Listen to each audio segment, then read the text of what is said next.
Devolution, Mr. Clever Chiwara. We welcome you. The CEO of Zimbabwe National Chamber of Commerce, who is the reason why we've gathered today, Mr. Christopher Mkaka. Thank you. The ZIG Chairman for Masvingo, Mr. Mushayavanhu. Round of applause, please, to our Masvingo Chairman. Thank you so much for this great initiative.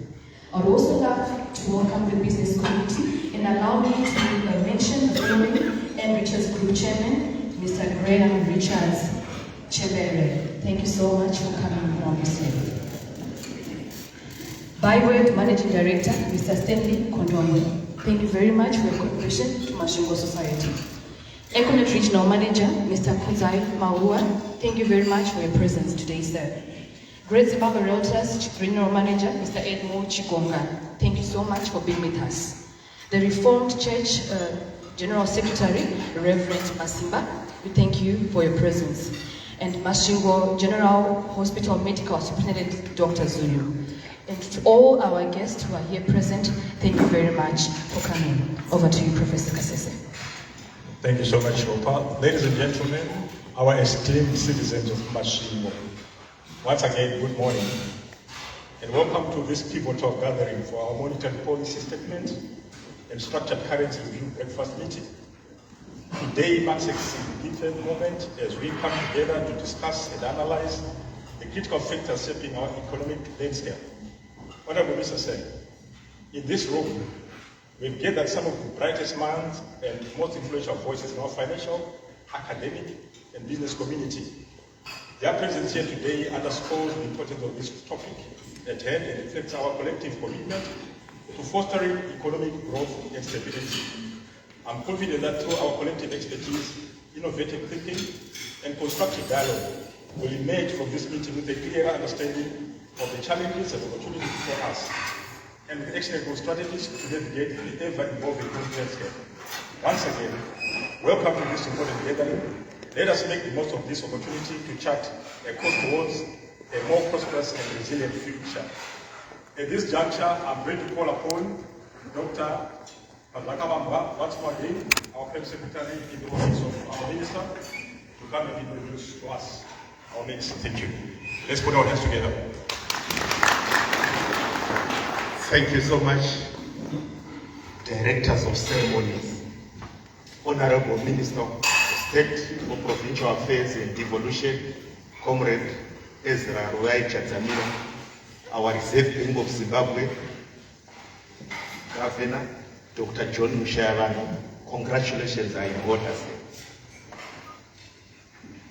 We have our Mayor, Masvingo City, Your Worship, Councillor Alec Tabe. With us, Tinamambo Pakatipedu, Daonamambo Bay. We recognize your presence, Shakamiri. Tinokutendai. Zimbabwe National Chamber of Commerce, Mr. Christopher Mkaka, our CEO, and the chairman of our local chapter, Andrew Chekani. I also want to recognize members from the academia enterprise. We have Great Zimbabwe University, Reformed Church in Zimbabwe, among others. I also want to recognize the business community, which is among us today, a very important day. Ladies and gentlemen, it is my honor and this privilege to introduce to you our Minister of State for Provincial Affairs and Devolution. He is an MP for Masvingo West. He is a Central Committee member of the ruling party, ZANU-PF, and above that, His Excellency the President of the Republic of Zimbabwe, Dr. Mnangagwa, appointed him a Minister of State. He is the sole representative of His Excellency the President in Masvingo Province. Vachadzamira, you cannot overemphasize this gathering. He has a very crowded calendar, so many activities lined up, that he says this is very important because His Excellency has given him a task what is the contribution of Masvingo to the fiscus. He has a task to grow the provincial GDP. His vision, his dream is to have an $8 billion economy for Masvingo. Ladies and gentlemen, I want to welcome Honorable Minister to give us his welcome remarks. Honorable Minister, sir.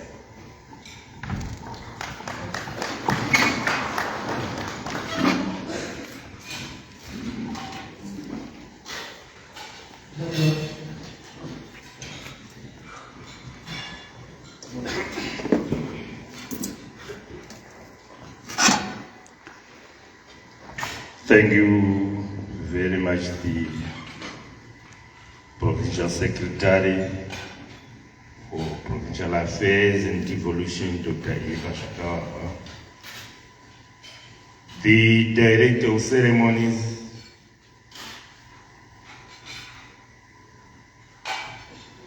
the guest of honor, the Reserve Bank of Zimbabwe Governor Dr. Mushayavanhu, the Secretary for Provincial Affairs and Devolution, Dr. Masvingo, Zimbabwe National Chamber of Commerce Chief Executive Officer, Mr. C.T.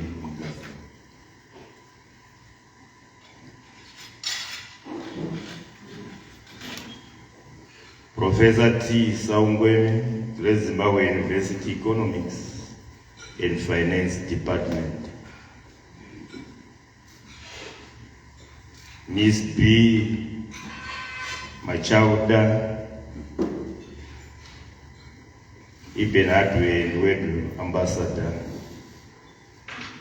senior government officials here present, academia, friends from the media fraternity, ladies and gentlemen, comrades and friends. I'm greatly humbled to be part of this auspicious occasion of the Zimbabwe National Chamber of Commerce Monetary Statement and Structured Currency Review breakfast meeting. The Governor of the Reserve Bank of Zimbabwe, Dr. Mushayavanhu, congratulations on your appointment to the post of the Governor, Reserve Bank of Zimbabwe, by His Excellency, the President of the Republic of Zimbabwe, Dr. E.D. Mnangagwa. And on behalf of Masvingo Province, I wish you well in your new endeavor. Tinotenda makorokoto,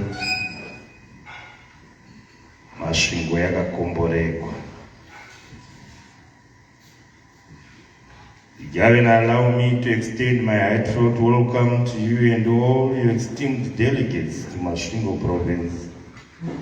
I express my sincere gratitude to you for choosing Masvingo for this esteemed review meeting. On behalf of Masvingo Province and indeed on my own behalf, I am greatly humbled and privileged by this gesture. I have no doubt that the city of Masvingo and the hospitality industry in particular will extend to you a warm reception during your stay as you enjoy the ambience of our environment. First and foremost, I would like to express my gratitude to the Zimbabwe National Chamber of Commerce and the Reserve Bank of Zimbabwe for organizing this event. I sincerely appreciate our productive collaboration. I am advised that at this breakfast meeting, special emphasis is on building public confidence on the acceptance of the new structured currency, the Zimbabwe gold, is the ZIG. I salute monetary officials for taking bold steps in arresting the depreciation of macroeconomic fundamentals for sustainable economic development in Zimbabwe. especially running away inflation. It is pleasing to note that a team of officials from the Reserve Bank of Zimbabwe is in Masvingo province informing the citizen about the current ZIG. This is quite commendable, Governor. The people act out of mere ignorance, and we have decided to close that gap through giving requisite knowledge about the new currency. Monetary policies shape expectations and confidence in the economy. When our Reserve Bank of Zimbabwe communicates clearly credible policy objectives, it instills confidence among businesses and consumers, encouraging investment, spending, and long-term planning, all of which support economic growth.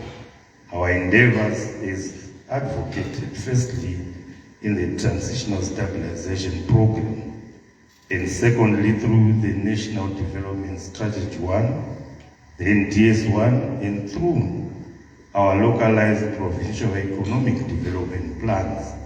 And district economic plans seek to achieve sustainable development and shared prosperity.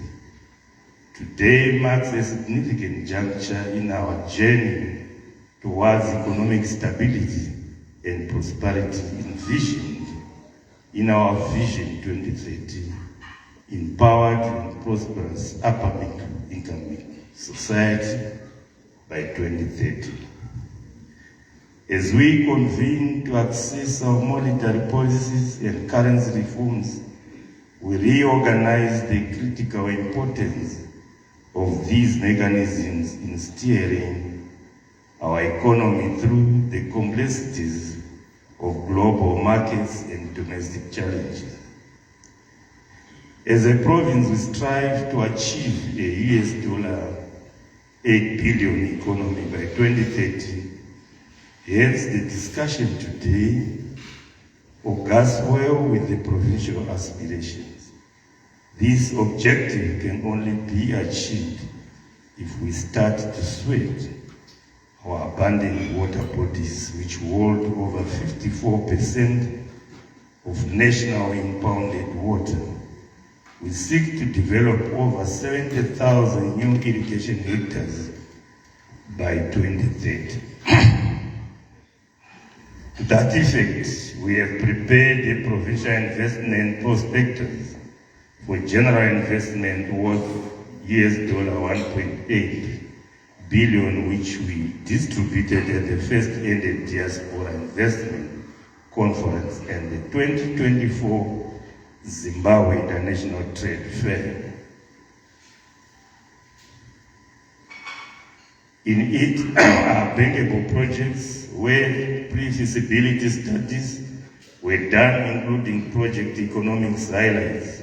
Investors simply need to discuss with local authorities, which are promoters.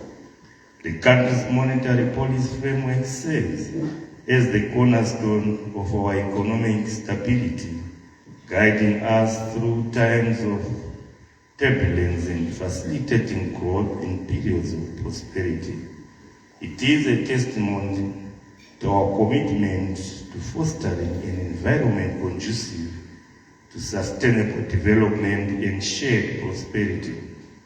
It is pleasing to note that Masvingo's provincial economy grew by 7.3% in 2022, one of the world's highest growth rates. Even through this year's agricultural production was disseminated by the El Nino-induced drought. We are focusing positive growth rates of over 3.5% beyond by anticipated strong performances of the mining, tourism, construction, and the wholesale and retail sectors. As a province, we are doing a lot in promoting the ease of doing business The call to action compels our local authorities to improve service delivery and to entails developing standard operating procedures and improving stakeholder engagement. Similarly, the country's current arrangements are not just symbols of national identity. They are vital conduits of economic activity, influencing trade, investment, and confidence in our economy. As we scrutinize these monetary reforms, we do so with an eye towards enhancing our competitiveness on the global stage and bolstering investor trust in our currency. We expect today's discussions not to be merely about numbers and graphs. Let us leverage data analysis and economic modeling to gain deeper insights into the effects of our policies and the dynamics of our current markets. They should be about the livelihoods of our citizens, the opportunities for our businesses, and the future of the nation. Therefore, it is incumbent upon us to approach this review with diligence, insight, and a spirit of collaboration. I encourage each of you to engage fully, share your perspectives, and challenge assumptions. Let us leverage the diversity of experts in this room to gain deeper insights and chart a course that reflects the best interests of our economy and our people. Furthermore, let us not forget the broader social implications of our decision. Monetary policies and currency reforms have far-reaching effects on individuals and communities, influencing everything from purchasing power to income distribution. Therefore, as stewards of these policies, it is incumbent upon us to consider their impact through a lens of equity and inclusivity, leaving no one and no place behind. In closing, I extend my heartfelt gratitude to all of you for the dedication to this process. Together, I am confident we can navigate any complexities ahead and emerge stronger, more resilient, and better equipped to meet the challenges of tomorrow. Let us deliberate with optimism and determination. In conclusion, I would like you all to feel at home and enjoy the discussion today. Masvingo is a peaceful and hospitable community. We have so many resources at your disposal here. Find time to visit our magnificent Tupim cow recreational parks, as well as our historic Great Zimbabwe monuments.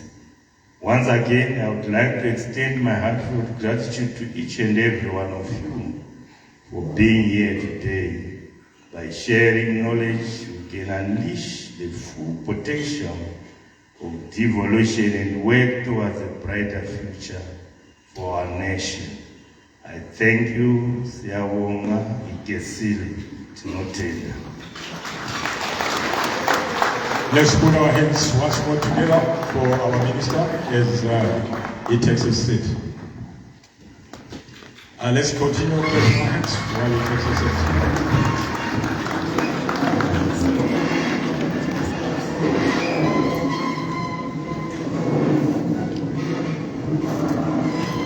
We may take our seats. I've always got two questions which I want to ask Minister. Our economists, when they are talking of statistics, I've never seen them giving us a whole number. It's point something.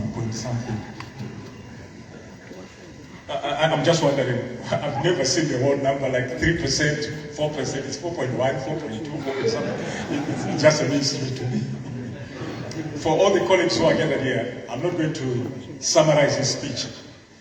There's something which infuriates me in life. When I'm talking about something, then someone raises his hand and says, Professor Kasese wanted to say this while I'm seated in front of you.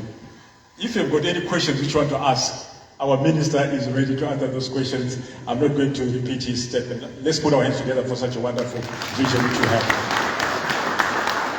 At this juncture, I want to call upon Mr. Chekani, our chairman for ZNCC Masvingo chapter, to give us his remarks. Let's put our hands once more again.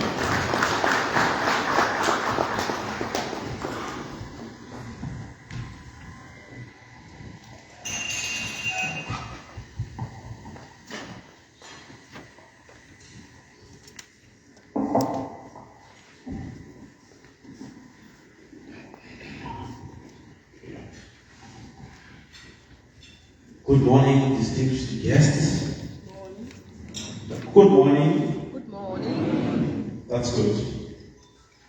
All right, from the office of the Zimbabwe National Chamber of Commerce, Masvingo, me being your chairman, I would like to express my gratitude. Seeing this house as full as it is, it shows that we all are keen to know of the occurrences of today, which is something that I really appreciate. We have got various sector representations that have come here. And before I go on to that, allow me to observe the protocol that has already been observed. Those sectors cover from the health, from the Ministry of Mine, from commerce, retail, wholesale, from academia, from the media, from various sectors. I've seen the representations here. So as members of the business community, it is very crucial for us to understand the implications of the monetary policy statement. We should understand that we all come from various entities where we need to strategize for our operations to go on well. And when we understand the monetary policy in its detail, we can be able to strategize. So thank you very much for all of you being here today. Today's meeting provides us with an opportunity to delve into the details of the policy and to examine its potential effects on our businesses, our institutions, and to explore the strategies to mitigate any challenges that may arise within our organizations. We are privileged to have with us esteemed experts in this house today. And those experts and others coming from academia like the Great Zimbabwe University, you would not believe it. The big number of the people that are sitting on the right side there are from our University of Great Zimbabwe. 40 members there are from Great Zimbabwe University. That's how very serious they've taken this particular occasion as an academic institution.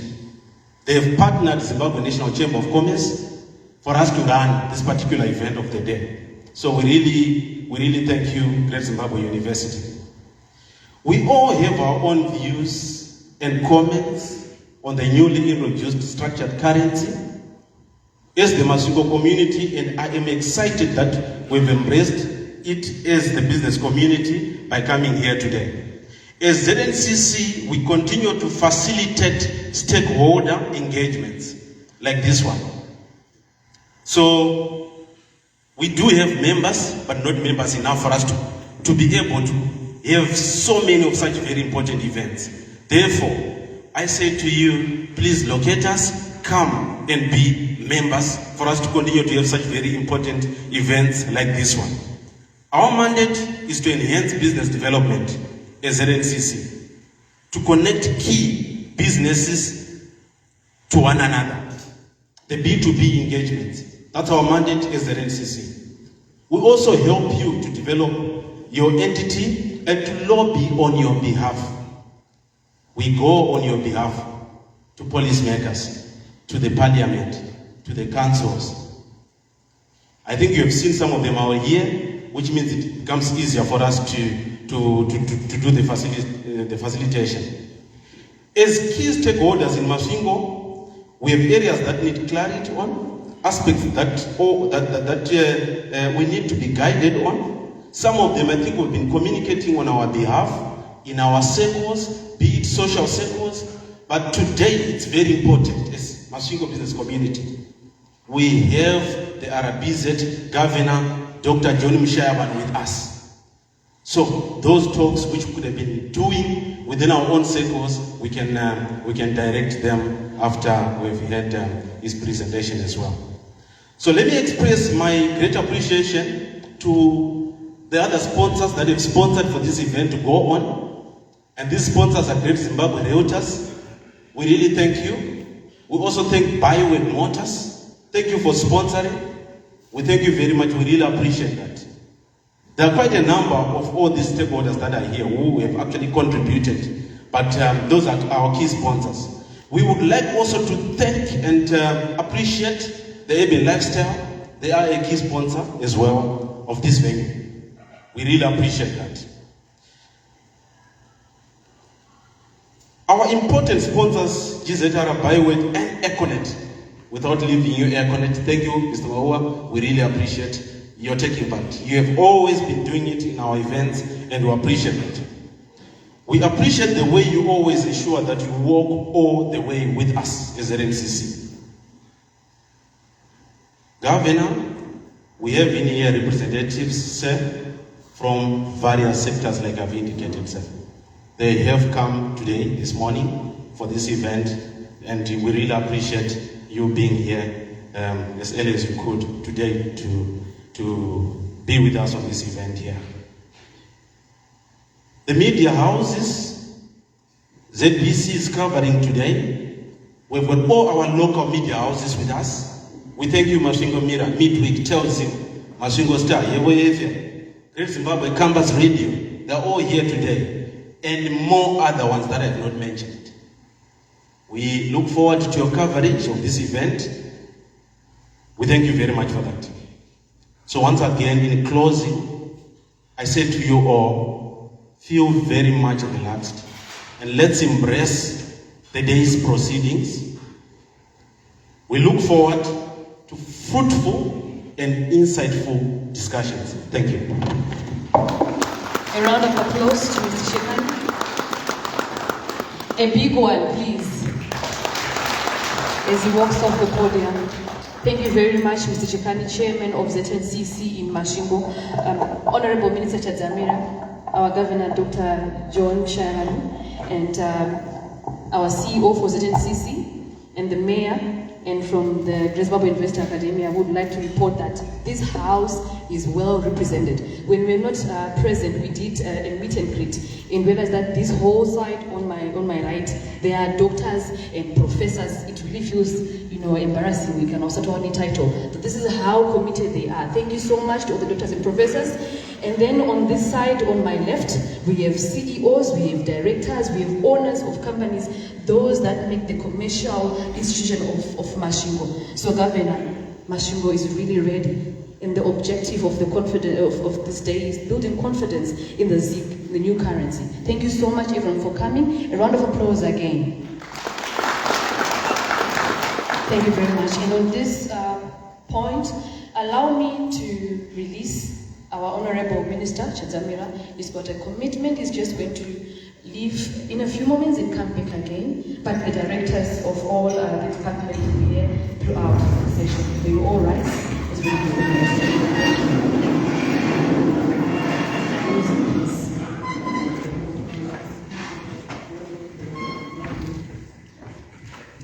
Thank you very much. Thank you very much, Honorable Chadzamira. We may all take our seats.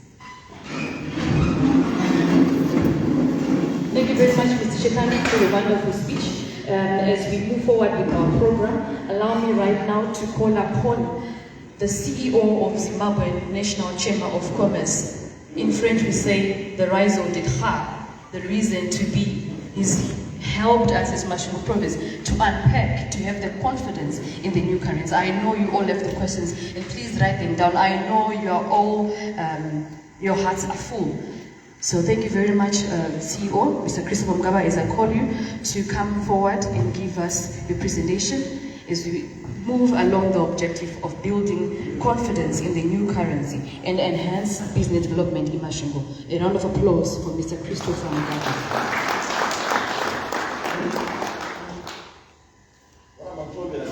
Yes. Maybe let's have some house rules. We keep, applauding until we are at the podium. Thank you very much. It's very important. Thank you, directors of ceremony. You know, it doesn't matter how many times you've stand before people. Naturally, there's an animal called fear. It always grips you. So if you don't give me this confidence, naturally, I will also shake. But thank you very much. Allow me to recognize protocol, the directors of ceremony. You are doing an amazing job. Let's put our hands together for our director of ceremony. Thank you very much, sir. They are also very looking smart looking, I can say. My brother in adventure, as he just left, our state minister, Wachat Zamira. I met him just less than a month ago in Harare. And he was accusing me to say, Mugaga, your biggest challenge is you are taking too long to come back home. So when I'm in Masvingo, I'm not coming from Harare. I'm from here in Masvingo, Butu. This is home. So you are not seeing strangers rather here. I'm one of you. Thank you very much. Our governor, since he was appointed, this is my first time having an engagement, just meeting him also. But I tell you, I worked with governor from his days at the FBC Bank, as you know. He was the CEO. He would have countless discussions on issues, wrong and right policy issues. You know, when you discuss policy issues, if it's a wrong policy issue also, as long as you present it in a professional way, it's not a political way. I think we also need to encourage our people to be able to separate emotions from professional engagement when dealing with policy issues. I know you, we have been together for quite some time, Governor. It's a pleasure having you at the Chamber of Commerce event. Let's welcome our Governor. Yes, my boss, Ubaba Chekani. Chekani, I might struggle to introduce him. You end up introducing me before I even finish. So, but I recognize you. Our mayor, it takes a lot to leave your tough shape to be with us. We don't take it for granted. Can you put our hands together for a man? Thank you, Mayor. We are seeing a lot of also development, infrastructure spending. It also means the town is growing on its own. Vice Chancellor, Mabzincha, I was with the Marungano Shulbo, ZITF also. I know something happened to him, but he's very heavily represented here. Thank you, Prof, for standing in for him. Let's put our hands together for them. Business people in the room, I know we've got a lot of leaders, and from the central bank, Governor didn't just move alone. There's my Mpoma Morris, Executive Assistant to Governor. Just stand for people to see Morris. This is Dr. Mpov. He works in the central bank, Governor. Let's put our hands together for Morris, former central bank, then he joined the corporate sector as a CEO of one of the mining companies, then back at the central bank. So when we talk policy issues here, I can assure you they are not strange also to Morris. Every time we spoke about monetary issues, I will make a call to Morris and say, Morris, either you're still in the central bank or after leaving, what are you trying to achieve here? I never stopped seeing him as a central banker, so welcome back again. Thank you, Morris. Dr. Mpunga, you also need to be seen. This is team from the central bank. Let's put our hands. Thank you very much. Our boss director, just stand for. Let's put our hands for the director in terms of economic affairs in the Cabinet Secretary's office. Thank you, my brother. I will not spend much time. As Chief of Commerce, I think our duty is being the voice of business. The voice of business, Judy, is not necessarily to look at government policies and be in the business of attacking. But we are also not in the business of just getting policies and praise. We are not praising us too. I think it's very important for you to have that picture. of our role as a Chamber of Commerce. So, calling Central Bank Governor, and he is accepted not only to be here, well, he traveled all the way. I'm not going to speak this way simply because he's now the Central Bank Governor. But let me be honest to say, it had never been easy to get a Central Bank Governor traveling without flying into a zone. So let's put our hands together for his coming. I think you'll agree. We tried to call your predecessors, a lot of them. It was not easy by road. But he had done it. Well, Mutare, today we're in Masvingo, and I'm sure we're going to push other chapters of the Chamber of Commerce. What are our issues as Chamber of Commerce? First issue, my life is very easy before the panel comes. I will summarize. I think what we always believe in, let me overemphasize. We hear time and again people talk about confidence. When you say confidence, what is that animal? Is it confidence which comes first? Or confidence is a result of what should have happened in the background? If you talk to economists in the room, they will tell you about fallacies in economic thinking, isn't it? You talk of fallacy of composition, you talk of fallacy what? Ego propter, where you say what comes first before the other one. So when we say confidence, what are we really talking about when we say confidence? Those are the things we need to address. Yesterday on my way from Harare, I visited my mother. She's now in her mid-70s. And she said, you came, but you were here just a few months ago. Is everything all right? And I said,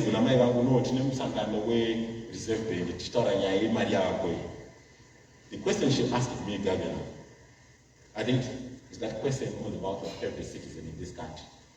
What can duty? Let me quote her words. Oh, why am I in China? Much I found a name with here, I came from an organization. I will take don't move from America. So I didn't pop up she that I reflect and get back to the other. Definitely, when I'm going to is the same question. I'm in Maya, 76. But she has memories of hyperinflation. And I want to believe most of our members in this room, when they hear about the bank, then it was hyperinflation. So our plea, definitely communication like we just did by visiting us, Central Bank Governor team, let it be a culture, not only on the launch of ZIG, but time and again, we expect him in Masvingo, isn't it, to engage on different issues outside the launch of the currency itself. The second issue, I'm not going to be even technical. If panelists are going to be technical, it will help. But let me hasten to speak about one thing in simple terms which everyone will understand. I think for years, one of our biggest challenges has been money supply growth, the printing of money. Any economist in the room will tell you that when you talk of exchange rate depreciation, when you talk of inflation, it's a monetary phenomenon. Once you print money, the results are so predictable. You don't need a prophet to tell you the outcome of such a move. So money supply. Let me just give you numbers.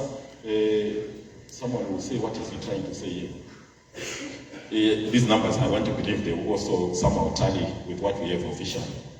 If you look, since the beginning of the year, we're looking at the local currency having depreciated sharply in the unofficial parallel market. While the official exchange rate itself is also depreciated by over 95%, we are talking of Zimbabwe before ZIG. Depreciated by over 95% from around 5,900 Zimbabwe dollar to US dollar in December 2003 to 25,000 Zimbabwe dollar to US dollar in January. I'm talking of 2023 December to January 2024. Then if we were to look at the numbers in terms of money supply growth, in most economies, I think if you see money supply growth annualized, even hitting 6% is abnormal. But with numbers, Governor, where you were talking of 100%, 200%, and even sometimes surpassing 300% in terms of reserve money growth. So that level of confidence, if we are to lose it, there is no rocket science, I believe, in saving or protecting our currency. The moment you say I'm printing money to pay gold producers, I'm printing money for this project, I can assure you, it's basic economics. Sometimes you don't need even to be technical. You just know Ivan Fisher's what? Theory. MV is supposed to pick you, most of you know it. It's as basic as that. You don't necessarily have to be a genius for you to know. So I think money supply has been an issue. Then a second issue, which we believe is also very important, Governor. Very important. Our plea to banks in the economy is also to work with the central bank. There has to be coordination. A housekeeping issue, do you know it's abnormal for someone to walk to a bank? You want to withdraw money, you are told the ATM is not ready until 40 minutes. It happens. Governor, it should never. Because when you talk confidence, people think it starts with monetary policy. No. Day to day. So when the banking side of the economy cannot deliver to the ordinary people, I'm not going to spend time talking about the bank charges and all. I think it's for another day, but it's an issue obviously. But some of the issues are fiscal in nature. Since we are much more interested in monetary issues here, we will not spend time. So banks, it's our plea to see to it that you also work with the central bank and with the business community. If you want to import things from China, it's easy to get a loan from the bank. Than if you want to invest in a long-term project. They will tell you we don't have patient capital. That's the reality. How do we move? So, Governor, the 8 billion GDP number for Masvingo 2030, if it is to be attained, the real sector economy, financial sector economy, the external sector, all the sectors of the economy, we expect that alignment. There are gaps, definitely. I spoke about one thing which I don't need to emphasize, but I think as ZNCC we noticed that if you look at the relationship between the Reserve Bank, net domestic assets and parallel market premium, so strong. It was so strong. So definitely the growth in non-net domestic assets themselves, it had been the source of destabilization which we had in this economy. Then another issue, I think you know, the treasury bills. It can be a very difficult, debatable, but we believe it's a very important subject. Yes, issuing long-term papers, but when there's no secondary market to trade it, it's just as good as you're printing money. I think we need a vibrant market for even the trading of the paper, which has not been the case when TBs are issued. Yes, it looks like it's a fiscal, if Professor Mtuli was here, but it's also impacting on us, and it's very important. Then when we are talking of ZIG as a function of both the gold and interbank market, Governor, we don't have a choice except to win in terms of interbank market. As long as the ZIG will be standing on one leg, which are calling the gold, let's not waste time on the gold prices. Yes, they might move here and there. But the interbank market itself, it needs to be vibrant. For some years, I think you agree with the problem of buyers of forex with no one coming to sell. But why do people don't come to sell? Whenever there's no confidence in the exchange rate, naturally, you will find problems. If Governor Manguchi was here, we would tell you 2016 is it around March, April, with a discussion on bond notes. What bond notes were and what they were not. Money is money, not because it is money. Money is money because of what it can do. That's what defines money. If it can't do what money is supposed to do, so we have to defend it. But the whole debate, I will personally, in my view, I will not stand and say because ZIG is not buying fuel, so it's not money. I think it's a process. The erosion of confidence for years has been quite very unsustainable. I think we had about 6 attempts in trying to get something right regarding currency management in this country. So, Governor, if you somehow see some drops of, can I use the wrong English way to say misconfidence, which I've never heard about. It's a result of the past. It's the past. Bond notes came, we believe it was not having success. The auction came, the first 3 months, it looked like it was making a lot of sense, and it did make sense to a certain extent because most of our members, they could access foreign currency at auction. But when you're introducing an auction, the role of an auction is not to allocate foreign currency. It was rather to determine the exchange rate. It was supposed to be a price-setting mechanism, where tomorrow after an auction comes up with a price, you go to the bank, you get your forex. But when you see the whole economy gathering, queuing at your central bank offices waiting for forex, you know that's the weakness of the central bank creeping again. It should never be allowed to happen. Never. It should never happen.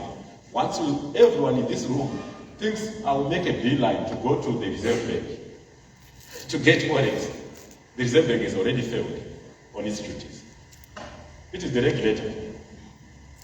Let's go to the banks, get that forex. If it's not happening, there's no shortcut. You don't go to Reserve Bank, which is a problem we had, and I pray, and we pray also, that we will not get into that space.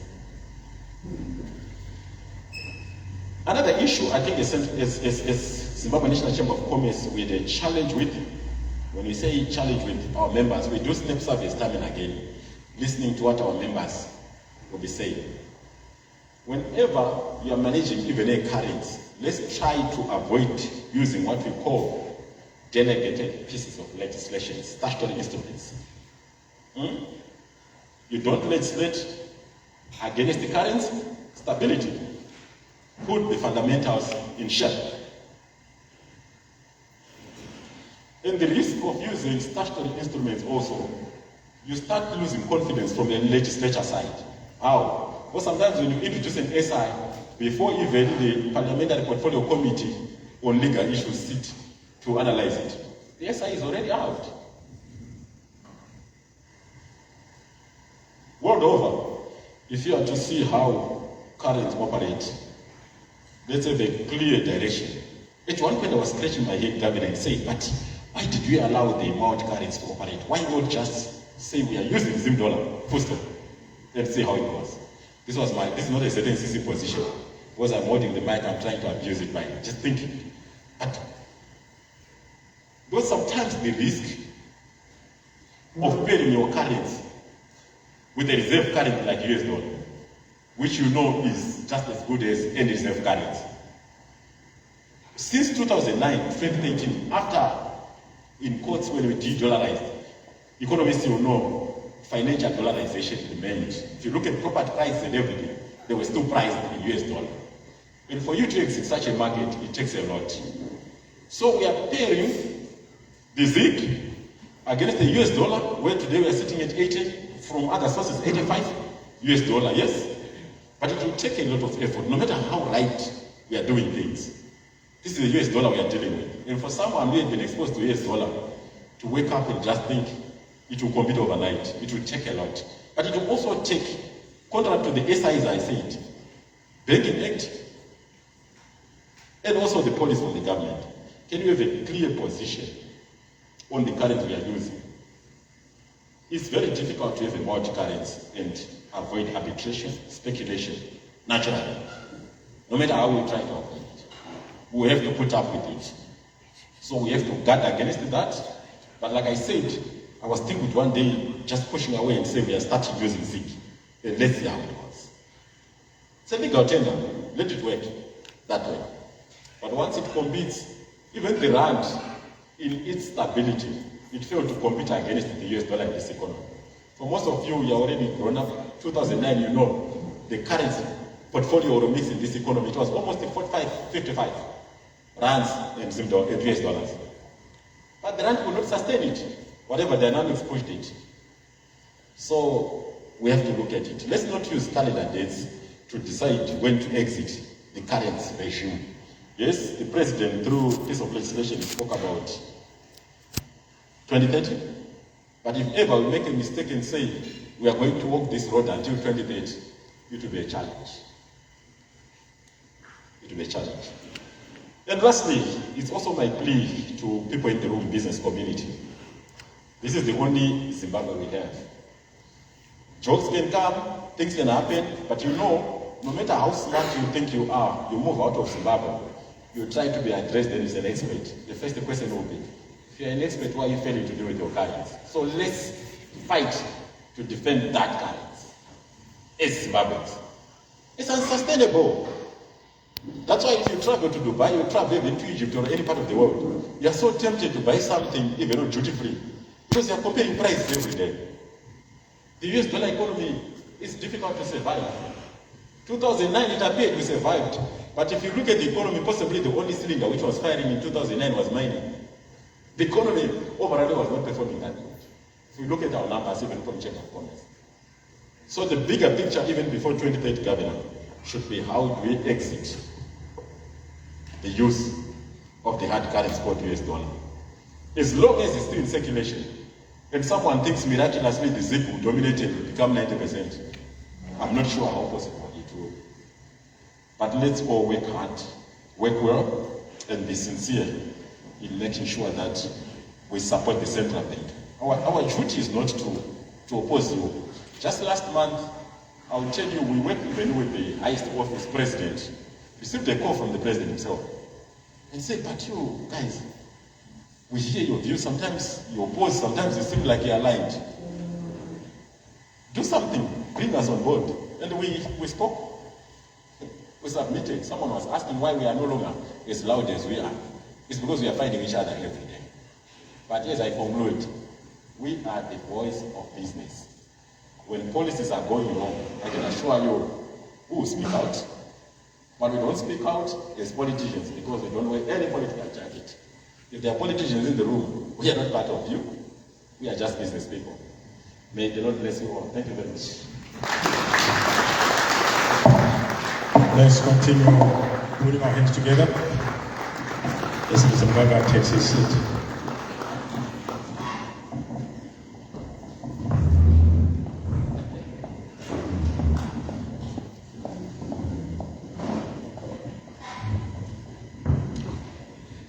Thank you so much for your powerful presentation. As an academic, it reminds me of the law of atrophy. At the inception of any matter, anything which you put into place, chaos starts to creep in. No matter what, even the day when you're born, chaos starts to creep in. We don't progress in life, we deteriorate, unless certain measures are put in place to maintain your health. You start to deteriorate. I'm just summarizing what he has said and just putting it in perspective with the law of atrophy. Thank you so much. At this juncture, I think it's my pleasure once more again to officially thank our partners and sponsors. On behalf of ZNCC, I'm extending our gratitude and appreciation for your unwavering support and generosity toward the success of our breakfast meeting. Your contributions in both cash and kind have been instrumental in making this event a resounding success. To Great Zimbabwe University, you are a great partner. And to our sponsors, Byword, Great Zimbabwe Realtors, Econet, the men I admire so much, Ram, Richards, who is here, Every Lifestyle, Mrs. Mazorodze. You can see the vision which is here. Beautiful, comparable to any other hospitality institution of 5-star standard. Your commitment to our cause has truly made a difference. Your donations have not only helped us meet our financial goals, but have also inspired others to join us in our missions. Furthermore, I would like to extend our deepest gratitude to the media houses who are covering our events and helping us to spread awareness about our cause. ZBC, GZU Campus Radio, The Mirror, Telzin, Midweek, Masvingo Star, and our own radio, Hevoyi Radio. Your presence and coverage have amplified our message and significantly contributed to the success of our event. It is through partnership like yours that we are able to make a meaningful impact in our community. Your generosity and support are invaluable to us, and we look forward to continuing our partnership for many years to come. Thank you once again for your unwavering support. Let's put our hands together for our supporters and our sponsors. Thank you very much, Professor Gassese. I just want to comment and say, yeah, the house is now getting very hot. Thank you very much, Mr. Christopher Mgaga, for your presentation. Indeed, the business community has got a voice. So as we move forward to the heat, while it's still warming up, may I please call upon the panelist, Mrs. B. Machabuda, the Director of Eben Hardware, to come forward. Our panelist, I would like to call Professor T. Sangweme from GZU Economics and Finance Department. We are getting down on those red chairs so that we can sit and be able to address the issues in here. Mr. Andrew Chekani, you'll be also amongst our panelists. And again, I will call Mr. Christopher Mgaga. Ladies and gentlemen, let me remind you that your questions are truly fundamental today. This is the opportunity to be able to ask everything that we've always wanted to ask. I know we've been following our social media platforms, we've been following the previous meetings that have been done, and Masvingo is indeed blessed today to have an opportunity. From the words of the Governor Dr.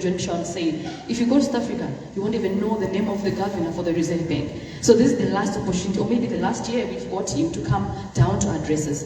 As the ZIG is going to revive our economy, and as we're going to face more stability in our economy, we will no longer have the governor coming down to the grassroots to come and address us. So ladies and gentlemen, please remember to write down the questions. We'll be coming through to question and answers.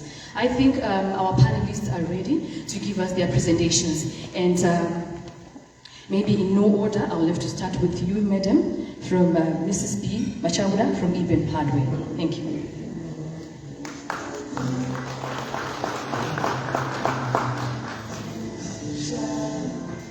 Thank you, Directors of Ceremony. May you allow me to write on the protocols already observed. Thank you, our RBZ Governor, for coming down to Masvingo and exercising your merit traveling by road all the way to Masvingo. Thank you so much. I appreciate that. Thank you so much, ZNCC Chairperson for Masvingo, Mr. Chekani. Thank you, Mr. Mataga. Thank you, ZNCC, for recognizing us as women entrepreneurs so that we can make a contribution to this important event where we are going to review where we are going to unpack, and the governor will help us unpack the monetary policy.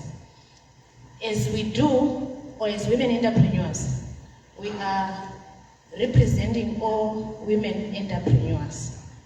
We are also representing all entrepreneurs, including the informal entrepreneurs like Mazamba. We are representing everyone in business. Why are we saying women entrepreneurs are representing everyone in business? It is because when you educate the woman, when you empower the woman, when you help her understand the monetary policy, you have already empowered the whole business community. You have empowered the whole nation. So thank you, ZNCC, for bringing us on board. These women entrepreneurs, what we do, as I said, is representing all entrepreneurs. We are in line with SDG 1, where we want to eradicate poverty.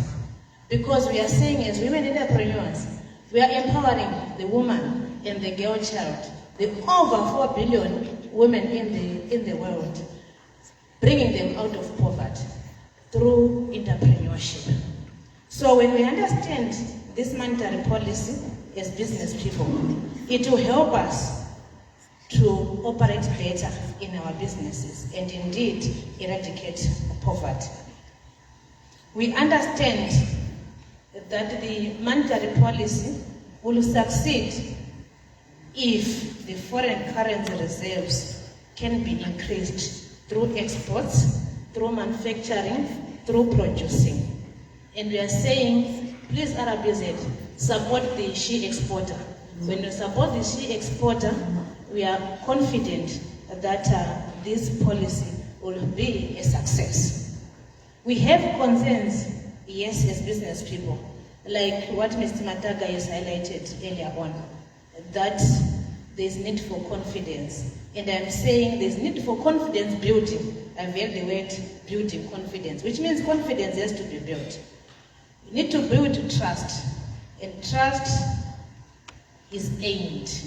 It is a virtue. So we need to be more comfortable as we embrace this policy as we understand it. There is need for efficient communication, like the governor is doing. I've been going through his articles, trying to ensure that there is efficient communication on the new structured currency. He is ensuring financial inclusion, including what he's doing today on this breakfast meeting. At all times, please, let's have this communication. Let's have this open and efficient communication with the business community so that we fully understand what is going on.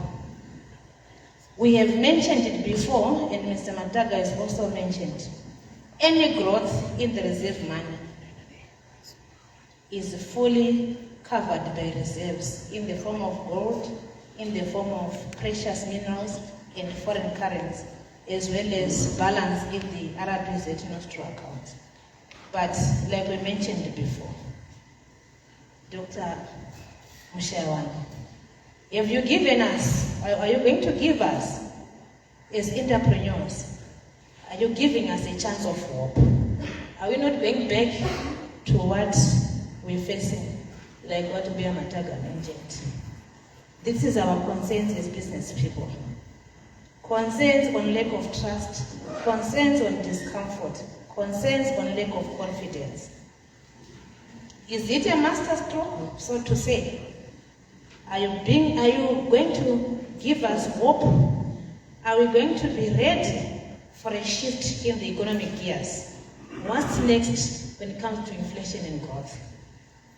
So we expect this policy to address all those attributes to the society. So our concerns, Mr. Mushayavanhu, Dr. Mushayavanhu, our concerns as business people is what I have mentioned.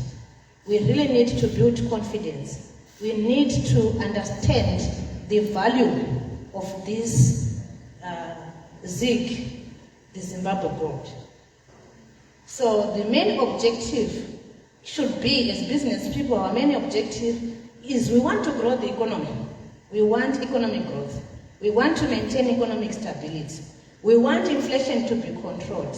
We want a check to be kept on the inflation rate, interest rate management, financial stability, to maintain a stable financial system, preventing excessive borrowing as well as debt, to clearly communicate policy decisions and rationale to stakeholders. I thank you. A big round of applause again from that presentation. Thank you very much. Maybe we'll move on to the next presenter. Thank you very much, Doctor. Thank you very much, our Master of Ceremonies. I also want to observe all protocols and go straight into my presentation. I will try to omit what has been covered by my colleagues, Christopher Mgaga and my sister, and look at what other issues pertaining to the structured currency. You realize that this monetary policy was covering a number of things, but the greatest significance of it lies in the structured currency itself, which is a new baby. Maybe before I go straight into my presentation, I want to also appreciate the response by the Reserve Bank Governor and his team. This is the second time the team is coming here to Masvingo. We called them in 2022 when the bank released the gold coins and so on. So they came to explain these monetary developments. I want to start by saying when there is a new baby in a family, it can be a new baby, it can be Murora. Generally, there is some expectations. People will be saying, "Mwana yakafanana nani?" Kana kuti Murora uyu anomuka nguvai, anopfeka sei. Some of those things. These are the expectations as in a family setup. Holding all other things constant, we tend to then come to the conclusion that we all want new babies, we all want Varora, and so on. So these are things that we welcome, or these are people whom we welcome in our family with open hands. This is the period that we are in as a country, where we have a new baby, which is the ZIG. And there are a lot of expectations from the general public, the business community, on how this currency is going to perform. I will start by just reviewing a few facts about this particular currency. You will realize that Zimbabwe is currently in a multi-currency system in which the ZIG currency is co-circulating with other foreign currencies like the United States dollars, the rand, the pula, and many other currencies that you can think of. You will also realize that in line with this arrangement, that we are in the multi-currency system, the government being one of the key employers in this economy, and the private sector here represented, they have tried to structure the employee compensation in a way that there is the ZIG component and there is also the US dollar component. And such arrangement has actually allowed both the currencies to circulate, to say we have ZIG circulating, we also have the United States dollars circulating, giving the opportunity to the general public to then make a choice to say, where am I going to spend my US dollars and where am I going to spend my ZIG? And you then realize that the choice to say, I'm going to spend it on this particular, my ZIG on rent probably because it is in United States dollars, and my groceries in ZIG because it is quoted in ZIG, will then be determined by two factors. The first one is the exchange rate between the two currencies. And you have realized that the exchange rate currently is not consistent across shops. Right? So you will then make a choice to say, should I use my ZIG on this or my United States dollars on this, hedging on the issue of some disparities in exchange rates. Then the other component, the reason why you are going to make that choice is the acceptability of the ZIG in some of the government institutions or government entities, or in shops, or probably in the filling stations as been mentioned previously. You will find that these entities, including government agencies, have been using some excuses here and there to then say probably the ZIG swiping machine is not working, or there are some network challenges. So there are some indirect and indirect ways of trying to avoid the ZIG and so on. So these actually then determine whether you are going to use ZIG or you are going to use the United States dollars in your transactions. I will move to another component and say the Reserve Bank governor, the Reserve Bank as an institution, stressed in its monetary policy that it will not print ZIG in excess of its reserves, and that the reserves, if added together, they go up to 285 million United States dollars.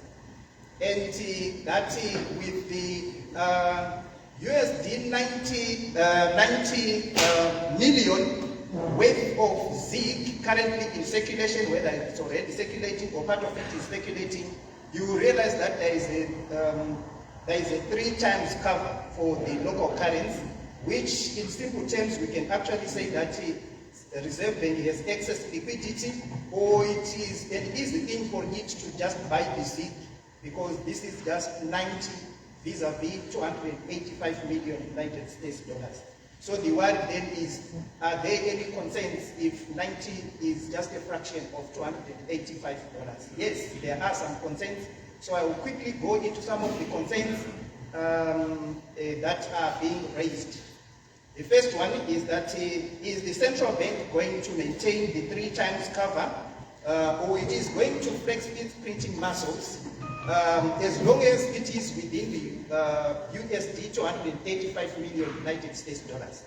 If it does flex its printing muscle, is it going to use some kind of like a modeling technique or whatever, a formula that it is going to use, maybe movement in other macroeconomic fundamentals to say what is happening in the real sector, or it will be simply saying we have excess space for us to print, so we can print from 90 to 285 because it is still covered. Then the other issue is on the exchange rate. How easy is it for the general public, particularly our rural folks, to have access to this interbank rate? and also some situations where one would sell his or her agric produce with the ZIG, and then trying to, in some instances, being forced to then sell or to buy inputs using United States dollars, because some entities may not be willing to accept those ZIG. So that person, in some instances, will now be stranded with the ZIG. Okay? And also, how is the Reserve Bank going to bridge the reality between before farmers, in which the whole farm produce may be paid in ZIG, particularly by government entities like the grain marketing board, or maybe in the auction flows, if we are looking at tobacco. Then, in the event of some maybe exchange rate misalignments between ZIG and the United States dollars, how quick is the Reserve Bank going to address this? Is the Reserve Bank really easily reachable, particularly outside Harare and Lawani? Maybe for someone in the rural areas, are we going to have that easy access to that? Lastly, my concern is to have all government agencies fully embracing this.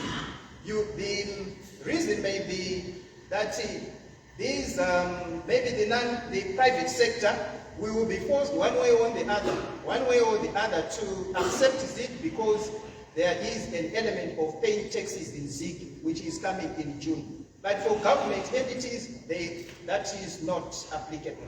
So how is the Reserve Bank going to kind of like compel the government agencies to accept ZIG without any conditionality attached?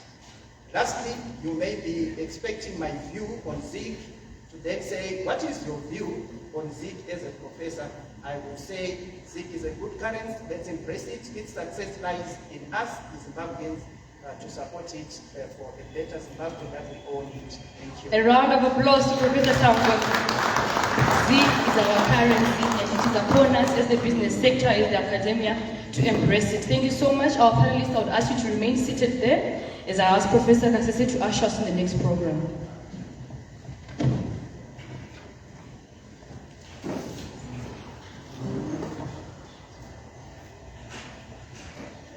I think for our time's sake, reserve your questions. We'll do them after the governor's speech. I think that will make sense. Please, if you can take your seats while we put our hands together for them.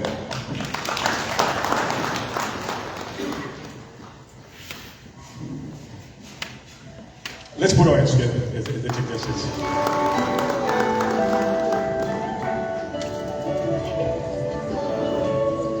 Before I call Dr. Mpofu to the podium, I've just got one question which I want to direct to the governor.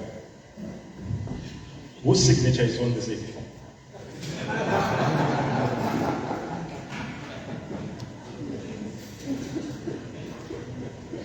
Is it yours, sir? It's yours. Yeah, it gives me a little bit of confidence, because that commitment, it's a great commitment which gives us confidence. After the historical events, to put your signature, it gives us confidence. Thank you so much. At this juncture, let me call upon Dr. Maurice Mpofu, the Executive Assistant to the Governor, to come and introduce our guest of honor. Dr. Mpofu, let's put our hands together for Dr. Mpofu.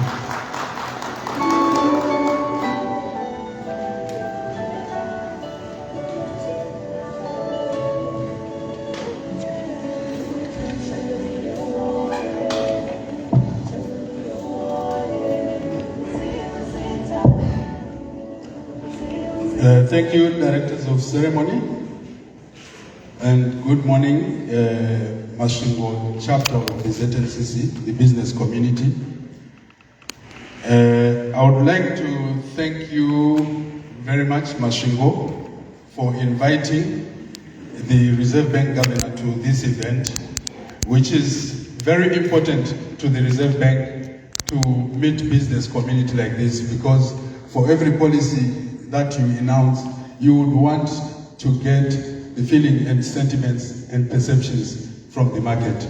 We would like to applaud you for this. Let me write on protocol already observed, but I would like to recognize the Honorable Minister Ezra Chadzamira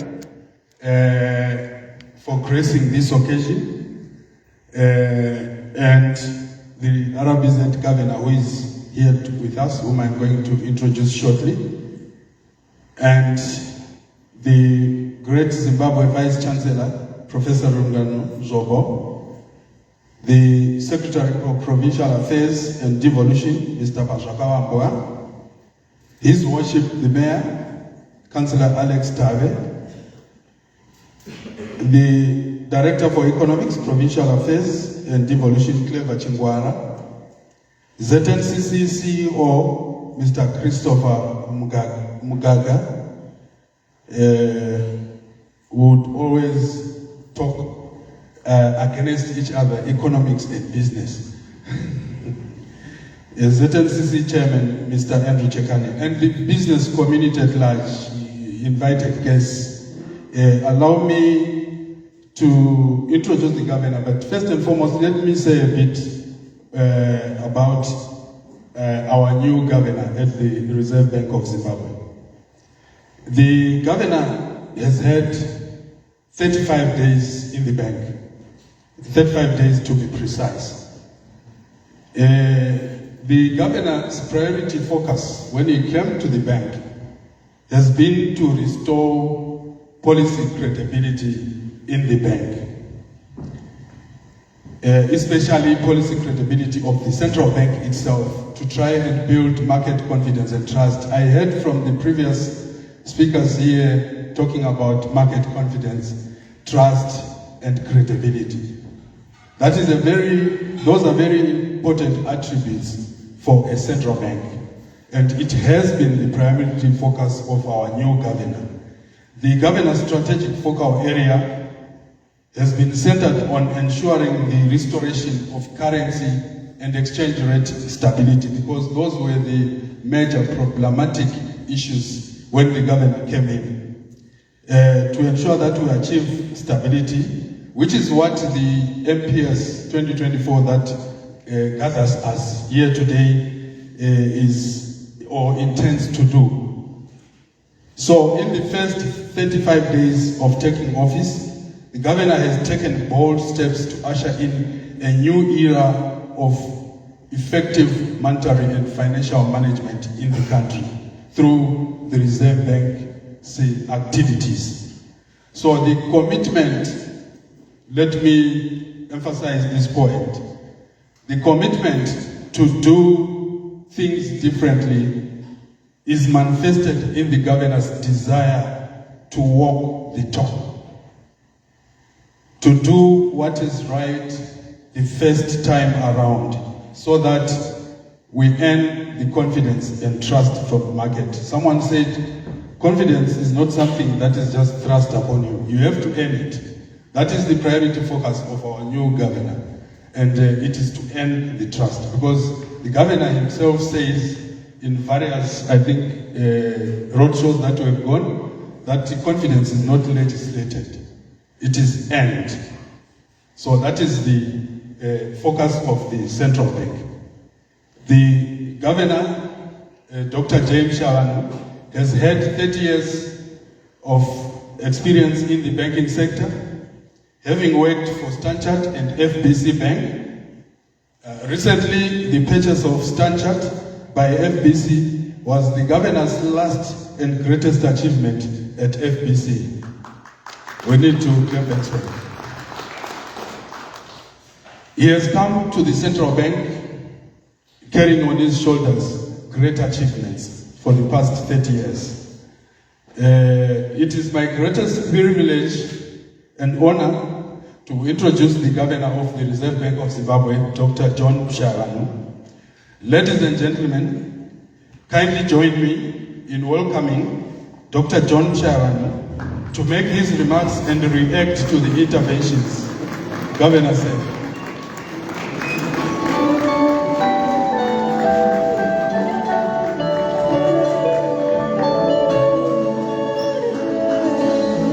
Shall we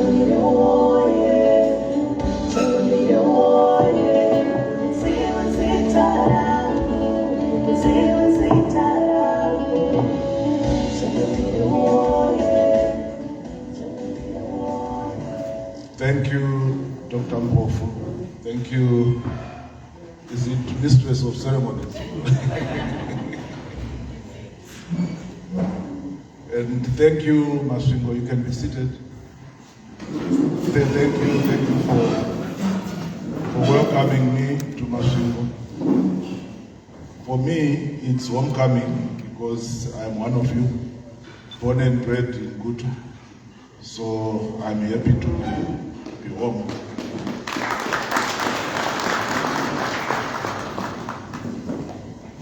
May I recognize the Honorable Resident Minister, Honorable Ezra Chatamira in absentia, and thank him for those opening remarks.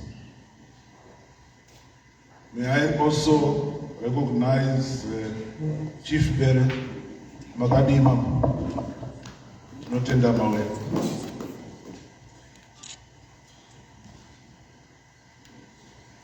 May I also recognize the Great Zimbabwe University Vice Chancellor, Professor Rungano Zobo, the Secretary for Provincial Affairs and Devolution, Mr. Bashakawamba, His Worship, the Mayor of Masvingo, Councillor Alex Tebe. Thank you, Your Worship, for gracing this occasion. The Director of Economics, Provincial Affairs and Devolution, Mr. Clever Chingwara, welcome. My brother, ZNCC CEO, Mr. Chris Mugaga. I knew him when he was a boy, and he would come and bother me and ask me questions. And I was saying, how can a young boy like you be Chief Executive of ZNCC? But I can see he has now grown a beard, so he's growing.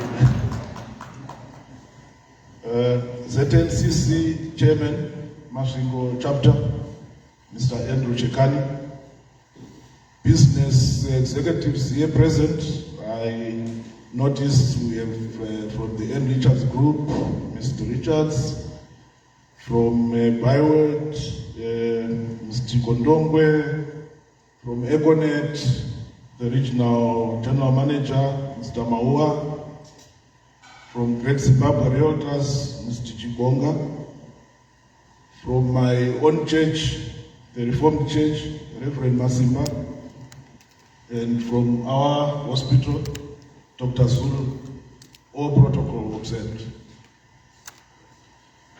Ladies and gentlemen, we presented the monetary policy statement on the 5th of April. And I'm sure by now you have had time to digest what was contained in the monetary policy statement. I'm not going to repeat what we said. We are here in Masvingo to get your views on the monetary policy statement and on how we can perfect it to become a more perfect and implementable document. We welcome your views, otherwise we would not be here. We don't profess to know it all.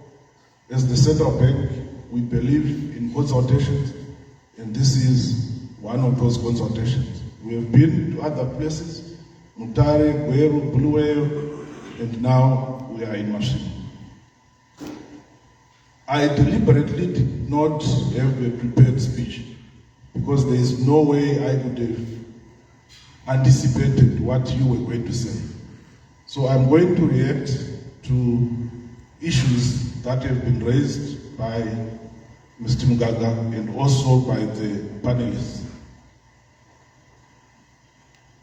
Mr. Mugaga talked of confidence, and he asked the question, not him, his mother asked the question, what has changed?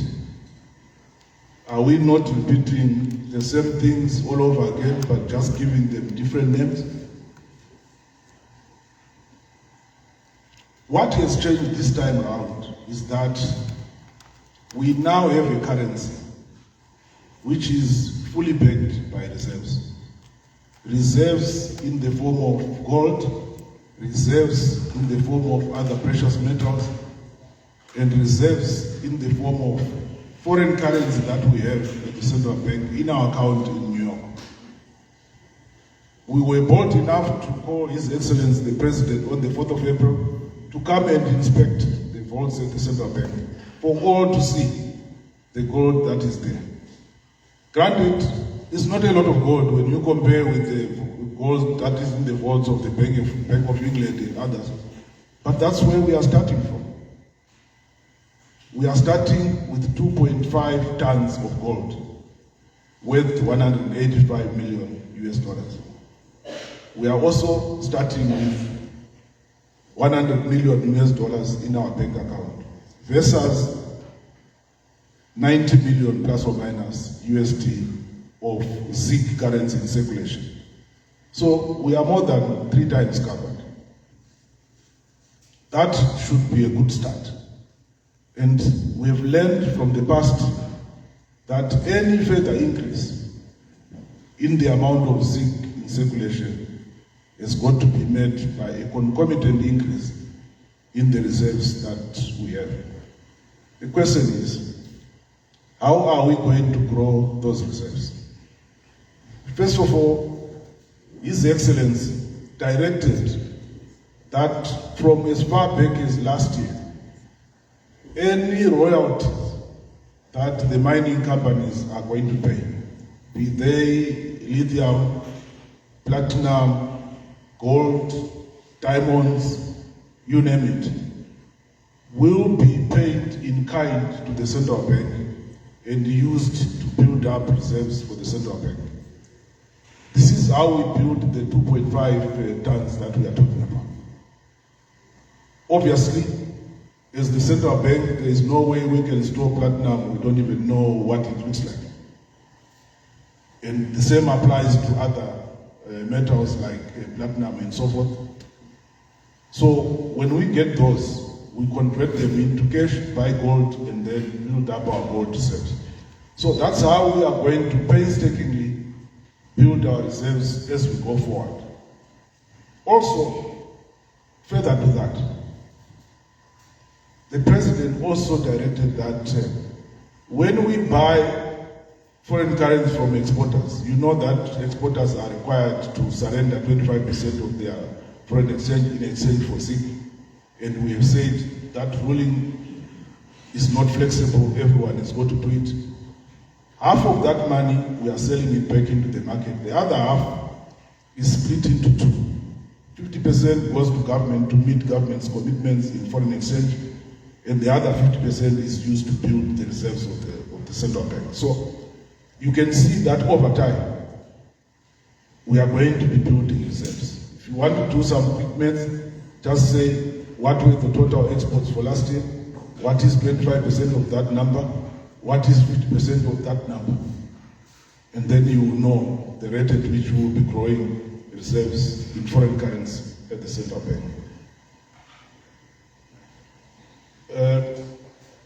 Mr. Mugaga also talked about money supply growth.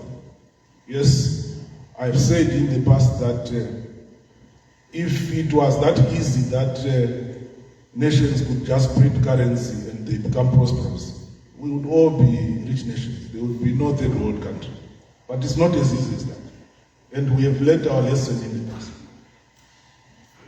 We have, when we started the bond notes, yes, it is true that bond notes were covered by a facility.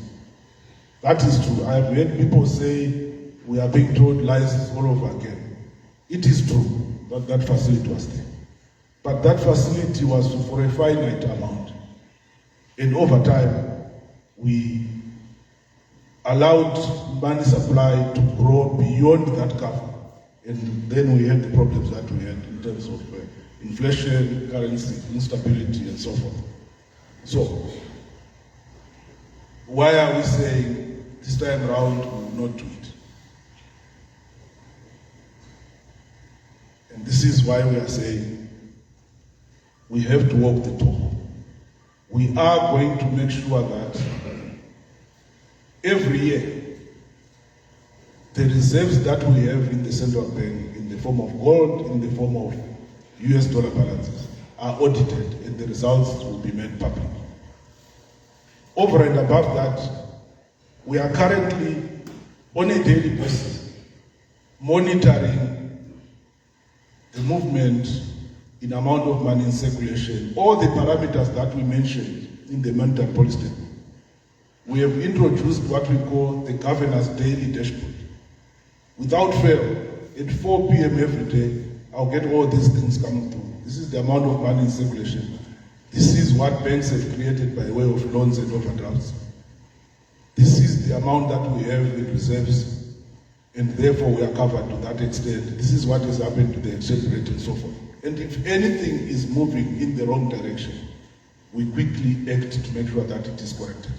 So you are going to be, once we have perfected the governor's dashboard, we're going to find a column in one of the newspapers every week where we say for this week, reserve money is equal to so much, reserves that we have are equal to so much, and so forth, so that we are transparent. We have said that we want to earn confidence. We don't want to force you to trust us, but over time, you will trust us because we will be giving you information. Someone mentioned communication. Yes, it's important that we communicate with you what it is that we have. Mr. Mugaga also talked about the need for banks to work hand in hand with the central bank, touched a bit on bank charges, although he didn't want to rub it in. Yes, that is a very important issue. We are in daily conversations with banks. On the issue of bank charges, you would have seen in the monetary policy statement that we have already set certain measures that the banks must adhere to. For example, in the past, people used to leave their money in the bank. Let's say you have left $200. You go away for a year. When you come back, you owe the bank $100. And you're saying, what happened to my 200 and how come I owe? So we have put in a measure to the extent that no bank charges will be levied on balances below $100.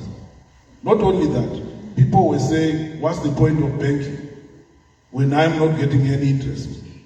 We have also put in measures in the monetary policy statement where we have prescribed minimum interest rates for anyone who has put their money in a savings account or in a time deposit. That is the minimum that banks must pay. They can be in competition, some banks can pay more, but we expect at least the minimum to be paid by all the banks. So at least that should encourage people to bank their money, because we are seeing a lot of mattress banking where people would rather not put their money in the bank because it will decrease through bank charges, and also we're not getting any interest. The same also applies to the issue of banks when they have to sell you forex.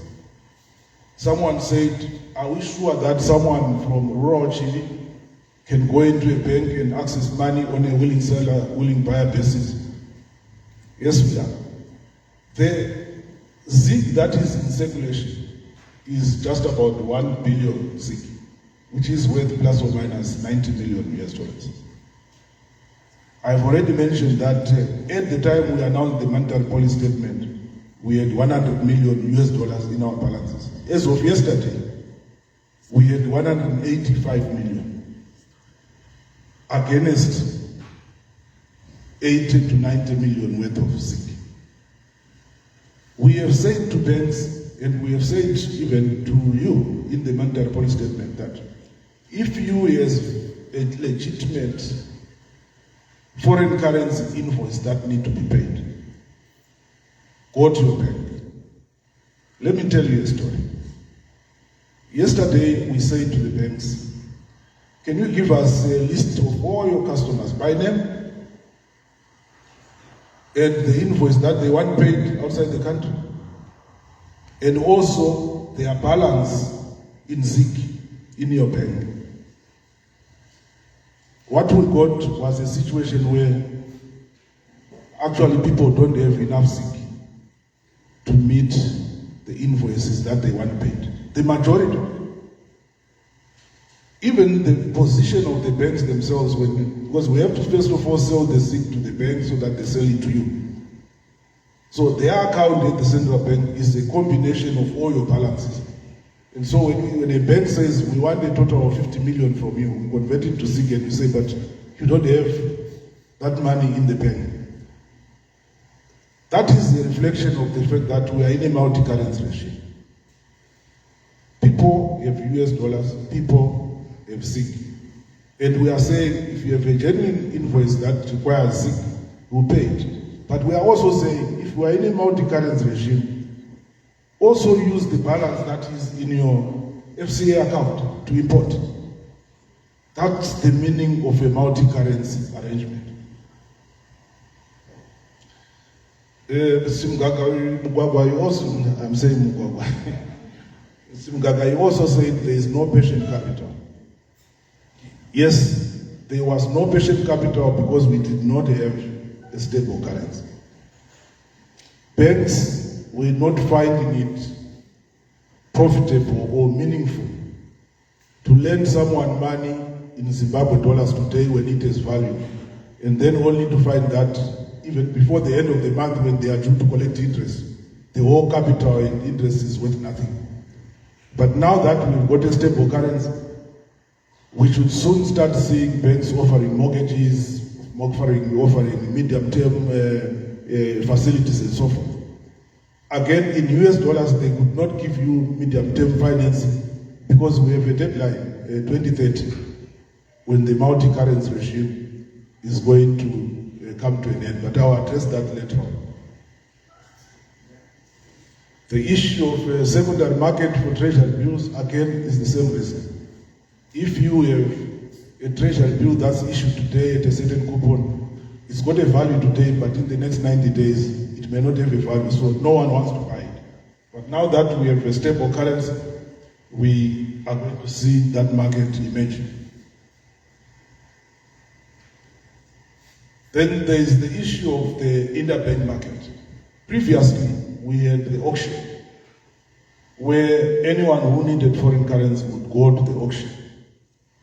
From January, we decided to do away with the auction and went on to a willing seller, willing buyer arrangement, which has been working up until now. We launched the ZIG on the 5th of April. The rate was just under 13.5 to the US dollar. And you can see that as of yesterday, it had actually strengthened against the US dollar. I need to say to you that the central bank did not play any part in the rate strengthening.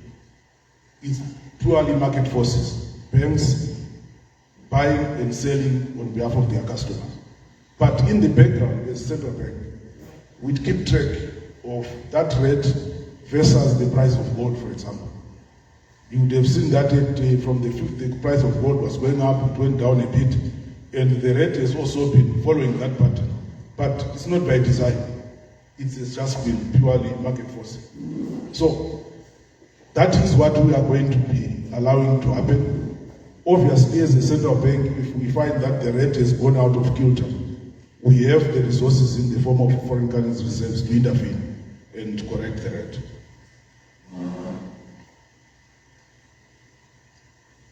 You also said money is money because of what it can do.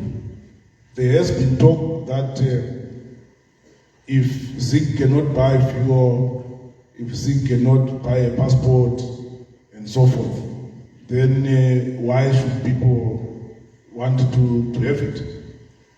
But I need to answer this by saying that we are in a multi-currency arrangement. Government has said from June, all QPD payments are going to be made 50% in ZIG. That step was taken in an effort to increase demand for ZIG. Because one problem that we identified before we came up with the monetary policy statement was that there was no demand for ZIG whatsoever. The only people previously who were forced to accept ZIG were the likes of my brother, Mr. Richardson, and the supermarkets and the chains. And they were saying, but why just us when the whole market is not accepting ZIG? So, government has led the pack by announcing a 50-50 in an environment where we are 80-20. What that is going to do, if it hasn't quite crossed your mind yet, is that come June, there is going to be a huge demand for ZIG. We've only got 80 to 90 million US dollars worth of ZIG in circulation. 50% of QBD is 150 million.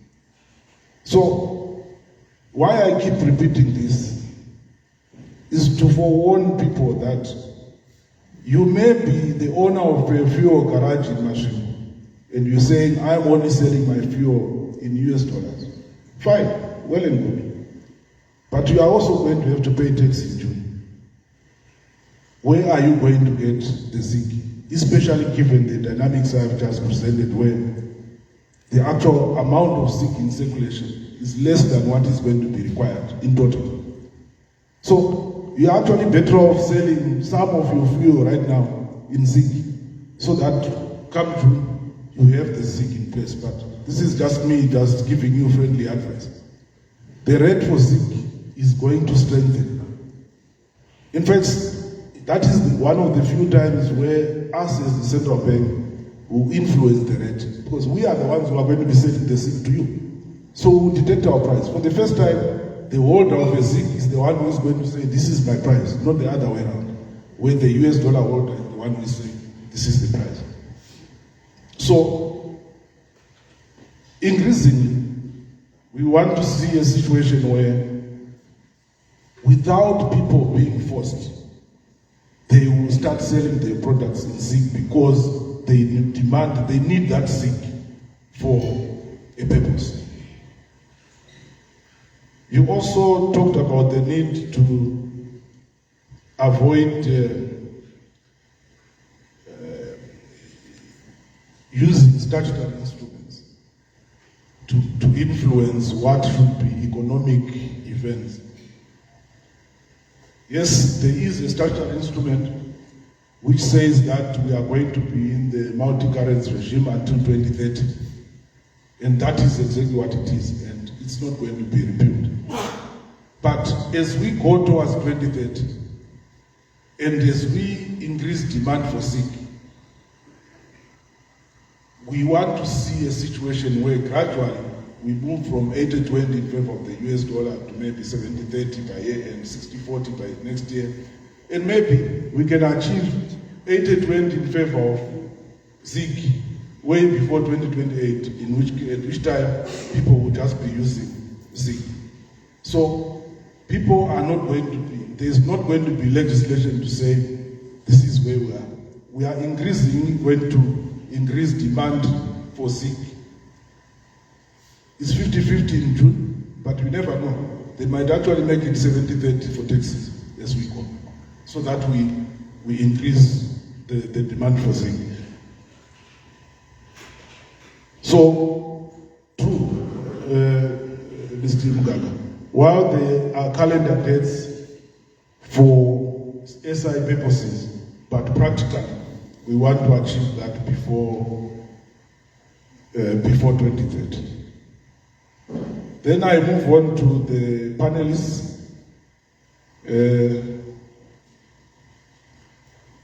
There was again mention of the need to foster confidence and trust. And what we have said is the central bank is that we cannot force you to trust us, but we walk the talk and you will see the results, and over time you will come to trust us. Even in this room or anywhere in the world, the only being who is trusted 100% is God. Everything else we verify. So you are going to be verifying the reserves that we have at the end of each year. And if you find that, yes, end of 2024, reserves are more than currency in circulation, end of 2025, reserves are more than currency in circulation, you say, yeah, maybe we want to trust these guys. That's what we are aiming for. The need for communication, that is why we are here. But we are not just meeting you as business people. Last Friday, at the Central Bank, I launched the outreach program where we have people going out in the communities, coming, Chief trying to disseminate information about this new currency, because we do not want a situation where people can be deprived of their hard-earned money by unscrupulous people who will be selling them fake notes. So we are engaged in an outreach program where we disseminate this information. So communication is indeed key. What is next as far as inflation and growth is concerned? Having introduced a stable currency, it is our expectation that as we go towards the end of the year, inflation will be between 2 and 5%. And this is why we pegged interest rates where we pegged them, where there's a corridor ranging from 11 to 20% per annum. These are positive interest rates when you are looking at inflation of 3 to 5%.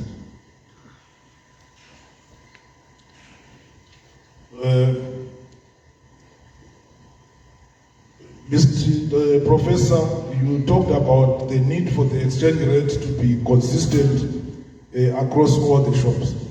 Yeah.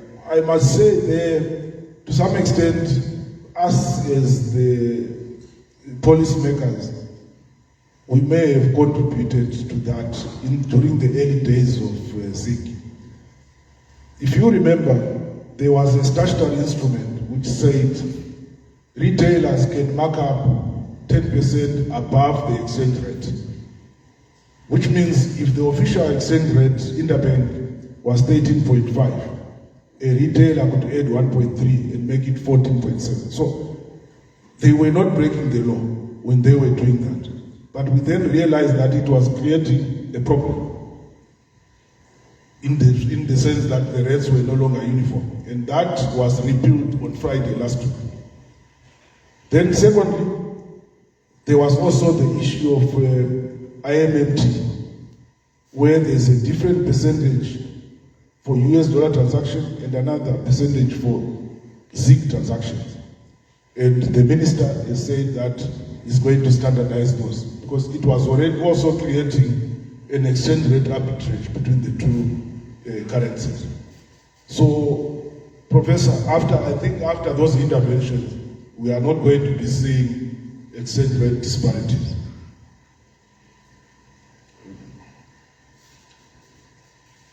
You have also talked about acceptability of ZIG in government entities. I'm informed that apart from passports,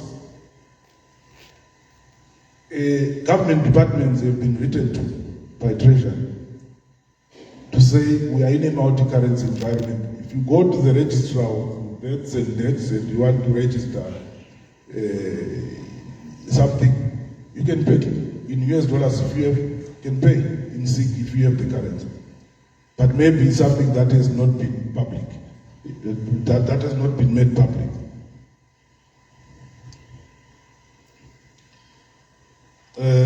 Professor, you also wanted assurance that we will not print ZIG beyond the reserves that we have, that we can assure you. But you also wanted to know, under what circumstances will we increase ZIG from the current US 80 to 90 million to whatever number?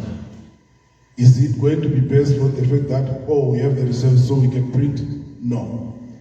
It's going to be based by productivity in the economy.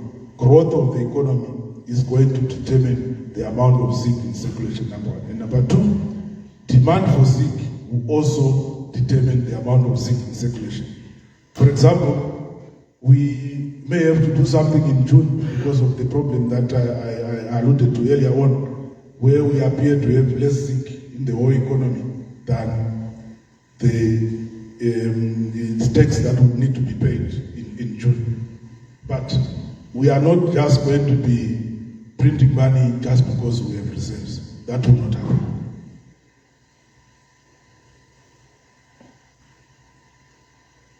I think I've addressed the issue of whether everyone will have access to the interbank rate.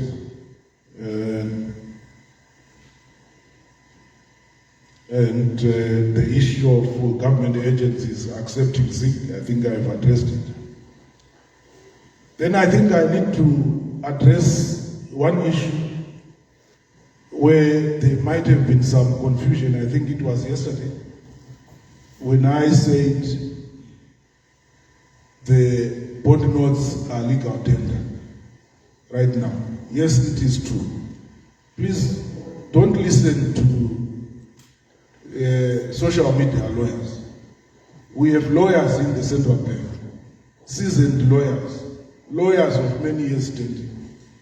The statutory instrument is very clear that if you have your bond note now, you can go to your bank and surrender it and you'll be given value. They wanted to give the impression that after the 3rd of April, the bond note was now useless, you can go throw it in the river. No. You have until the 7th of this month, 7th of May, to bring your bond note to the bank and you'll be given value in ZIG to either be credited to your account or you'll be given ZIG cash. So I thought I'll just use this opportunity to clarify, because social media can say anything they want, but they ought to research. There are lawyers who claim to be lawyers, but don't listen to social media lawyers. Listen to what we say, because it is us who introduced this currency. It is us who caused the structural instrument that brought in the currency to be issued.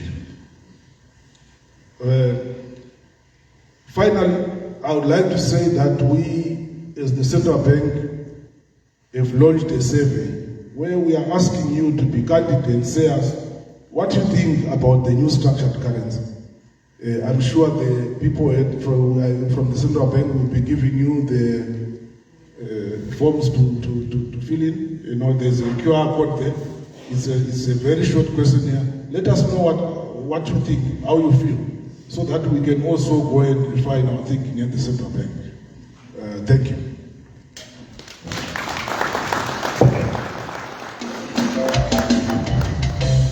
Let's continue clapping our hands.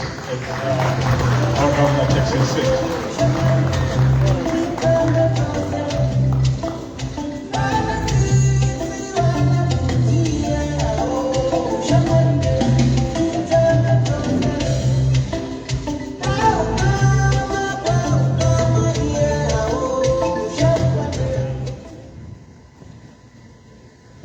Doc, I'm very much impressed. I'm now enlightened as you were speaking. But there's something which just came into my mind, which my uncle used to tell me. He was reaching his retirement after working for this company for 40 years. For the 3 months before his retirement, he was working for a company which used to make furniture. He would go out with a wheelbarrow full of sacks with sawdust. And there was a white security officer. He would search for the 3 months which was working there, but every month he would go with the wheelbarrow. Finally, when he reached his retirement, this guy also reached his retirement, the security officer. He followed it. He says, I know you were stealing something. I'm not going to divulge it. It's a secret, but I want to wash my conscience. Then my uncle looked at him and he smiled. He says, no, you were looking at the wrong place. I was stealing the wheelbarrows, not the sacks of sawdust. If you go to Musina tax rate right now, you are going to find part of the ZIGs already there. As we progress, I think that's the leakage now of the currency.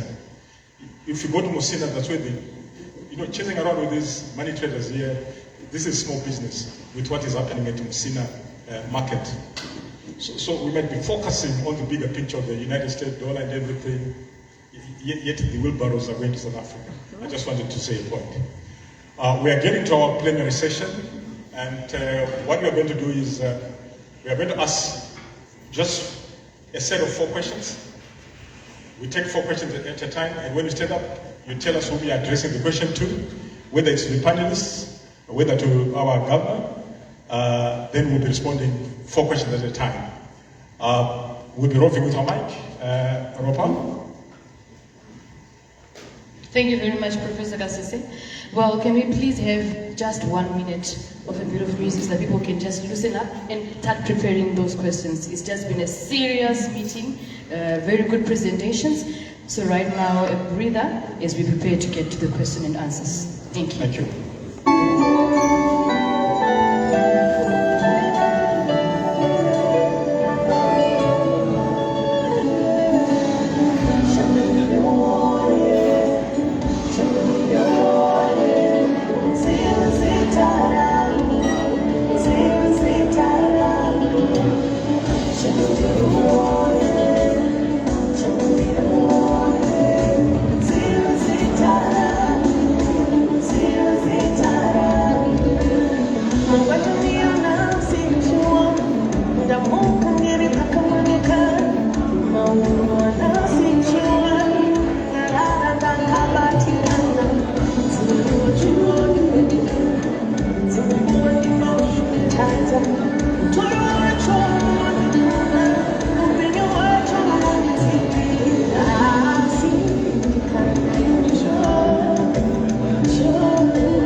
This is ZIG. Let's dive into what makes ZIG not just... In the next 30 seconds, I'm sure we'll be ready to start taking the questions. Maybe I can just give you the rules for the next session. You get up, you tell us your name, your organization, and you tell us whom you are directing the question to. Is it to one of the panelists, Professor Sawangweme? Are you directing it to Mrs. Chaba from Ibe and Hardwares? Are you directing it to the governor? So our mic will be roving around. Ms. Irma, I'll need your help so that we may proceed with the next question, and that will be in line with our time.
As we come back to our, this is the platform. As we go out there, we hope that we will not have people whispering and saying Ropa. But I wanted to ask this. This is the platform. The governor is here. As I was just sitting there, Mr. Irma was actually whispering to me and saying, what about the issues when we go to town? It's $1, it's 50 cents to town. But when it comes to translating it back to the ZIG, Panic Observer Street, so many inconsistencies that are there.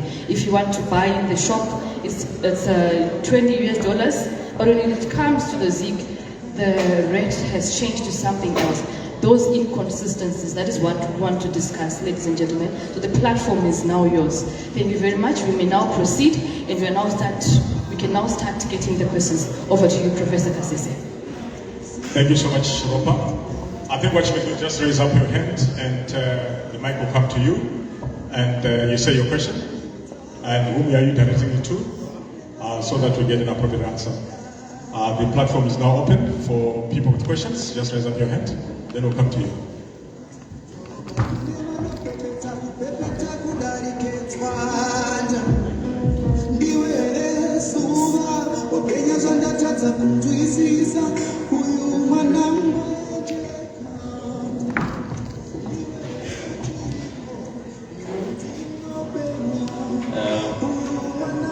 Thank you so much, the governor and the panelists for wonderful presentations. And of course, while I was listening to your presentation, of course, I was starting to see perhaps the monetary policy in a different way. Kungoti kana muna akamboona nyoka akazoona gari unogona kumanya.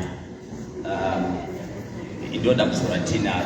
My first question is, Governor, are you aware, yes, there's a 10% markup on the exchange rate from 13.56.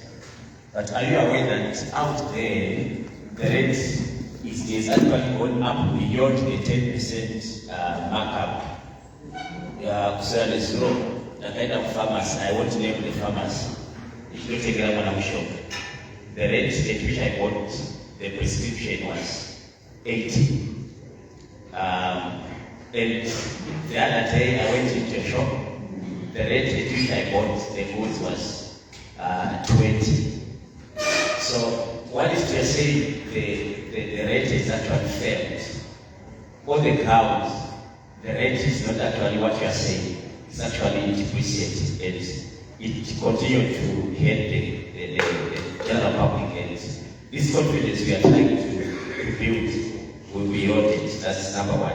Secondly, when you look at the determination of the exchange rate, perhaps from a market forces perspective, I didn't hear much about the role of the road changes this time around when it comes to the stabilization of the exchange rate. Is it that, as the RBZ, is it that your confidence in this, maybe third parties in the financial intermediation process, is it low now? Because I really appreciate the important role they would play, and also sell this part of confidence in the general public that even I can actually go to a period change and do my transaction. But I'm not seeing much about the periodic changes when it comes to the money policy this time around. Thank you so much. Sorry, I'm Dr. Sunge, lecturer at RBZ Governor University, Department of Economics and Finance. Thank you.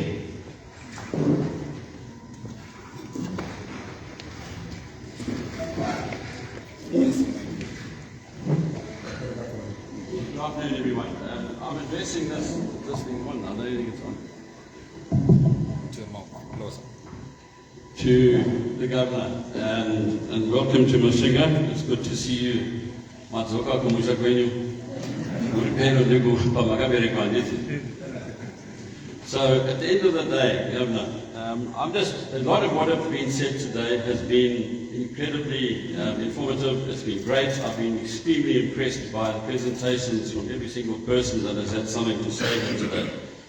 And more so is that everyone, I think, here is the same, or feels the same way as I do, and certainly as my family and our group of companies and all our employees, and I think we're most Zimbabweans.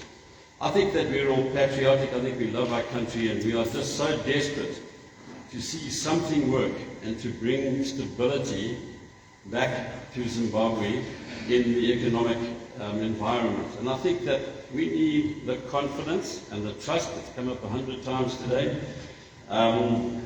in government and the Reserve Bank. And I think that to do that, from everyone I've spoken to, whether it's here in Masvingo or Harare or throughout the country, you've got a situation where people are really, really dying to be able to trust, to have the stability, and to have the confidence. I seem to remember reading your inaugural speech, and I know that in your speech you said something that meant something to me a lot, with integrity, and that was, you said that quasi-fiscal activities not on my watch. Am I correct in saying that? And I think that is what gave me confidence right from day one, because that is what it's all about. And I just want to read a few small things that I think that you guys need to really look at on behalf of everybody here. And I think that one, government needs to lead the way in supporting ZIG. They need to be seen to be 100% behind ZIG and making sure that all government bodies take ZIG and don't turn people away and make them pay in US dollars, whatever it may be. Our tax, even at 50%, I know that in our company, our sales, like on Monday, which is a big day in Masvingo, our US dollar takings had fallen to 38% of our total turnover. Okay? The rest was in ZIG. It's happening. And it's got such a great opportunity as long as government and the Reserve Bank and everybody involved is patriotic and loyal and tries to make this thing work. And I think that government has to be seen to be leading the way. Right now, there's doubt in that field, because I think some of the school fees, guys are saying 50-50. I think we're talking about paying our QPDs in June 50-50. If my turnover is only taking US dollars at 30% and that sort of thing, that tax will come down. The fact remains is that we need to make sure that government leads the way in every regard and is seen to be doing so. We need to make sure that willing buyer, willing seller within the banks is working. Right now, I'm hearing stories that it's not that great, that there's not that many willing sellers. And if that fails, the whole thing will fail. I believe sincerely that if willing buyer, willing seller fails, and our factories, our manufacturers, mining sector, agricultural sector, health sector, wherever it may be, are unable to get the forex that they require to bring in raw materials, spare parts, packaging, whatever it may be, they will eventually turn around to us and say, and force us now to pay in US, which we won't be able to because our sales in US have dropped dramatically. So they will then have to go either then to the informal sector, selling out their back doors again, and circumventing IMT tax and the rest of it. So I think at the end of the day, willing buyer, willing seller, it's got to work, because if it doesn't, these guys will go to the black market or the parallel market, whatever you want to call it, and they will start to buy. And once that happens, the wheels are going to fall off this program, and we can't afford that. We don't want that to happen. We're just desperate for stability. The IMT tax, 2% on ZIG is not on. You've mentioned it. You said you're looking at it. That's great news and exciting to me. I personally think that to get the ZIG rolling, we should take the IMT tax away from ZIG completely to try to help people, encourage people to bank. You said that the banks are going to be encouraged to give decent interest rates for people who are saving or putting money in for a fixed period of time, whatever the case may be. Again, another great move. That is something that needs to be done to make people have confidence in the ZIG and to save, but that interest rate they get must be better than any inflation that's taking place, otherwise they won't do it. They'll rather put it into stock. So, and then I think that we've got to try and encourage people to bank more for lots of reasons, and I think that interest will make that difference. I think that we need to have a lot of conversation with all sectors in the country with regards to the liberalisation of the exchange control rate. And I think that is something which I know everyone worries about in government and probably the Reserve Bank. But at some stage of the game, market forces must take effect. I think even our Honourable President gave a speech using oranges as an example, and the guy who had the price that was too high and too low, and he sold nothing. So I think it's something which really, really needs to be looked at to try and get it right. Okay?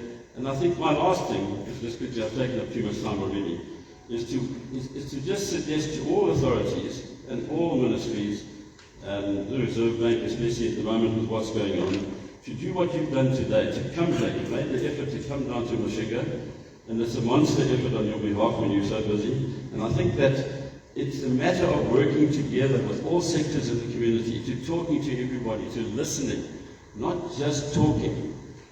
It's really about listening to people, their problems, their ideas, their issues, whatever the case may be. And I think that by doing that, you will get people to buy into your program. They will then support you, and they'll back it, and they will all work patriotically to achieving this goal. And I hope and pray that this ZIG works. I hope that the confidence is built, and I have no doubt it will do under your tenure. And so well done, and thank you very much. Thank you very much. Before our governor responds, I would want to ask for a suggestion which I want to throw to you, Governor. Why don't we open a platform for Masvingo in relation to this occasion, where we allow people to pose their questions to you. We were so many questions which needs to be asked, but I've just said that you've got another commitment in Harare and you are short of time. Is that possible? Or an email or a WhatsApp platform which is interactive, where people now start to throw in questions?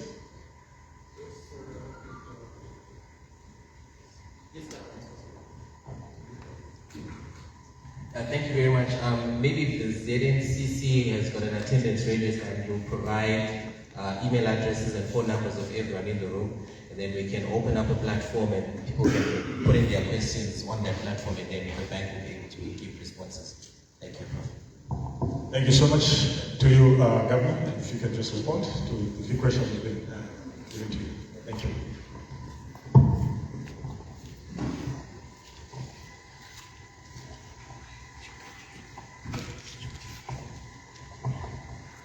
Thank you for those questions, Dr. Sunke. You say that there are some businesses that are charging rates that are not in line with the interbank rate. Obviously, that is illegal, and we do have the Financial Intelligence Unit has been visiting some shops in Harare. And most of the shops that they visited, in fact the majority of them were compliant. So we do have bad apples here and there. And it is up to the buying public, everyone, to report such activities when they see them. And then the FIU can take action.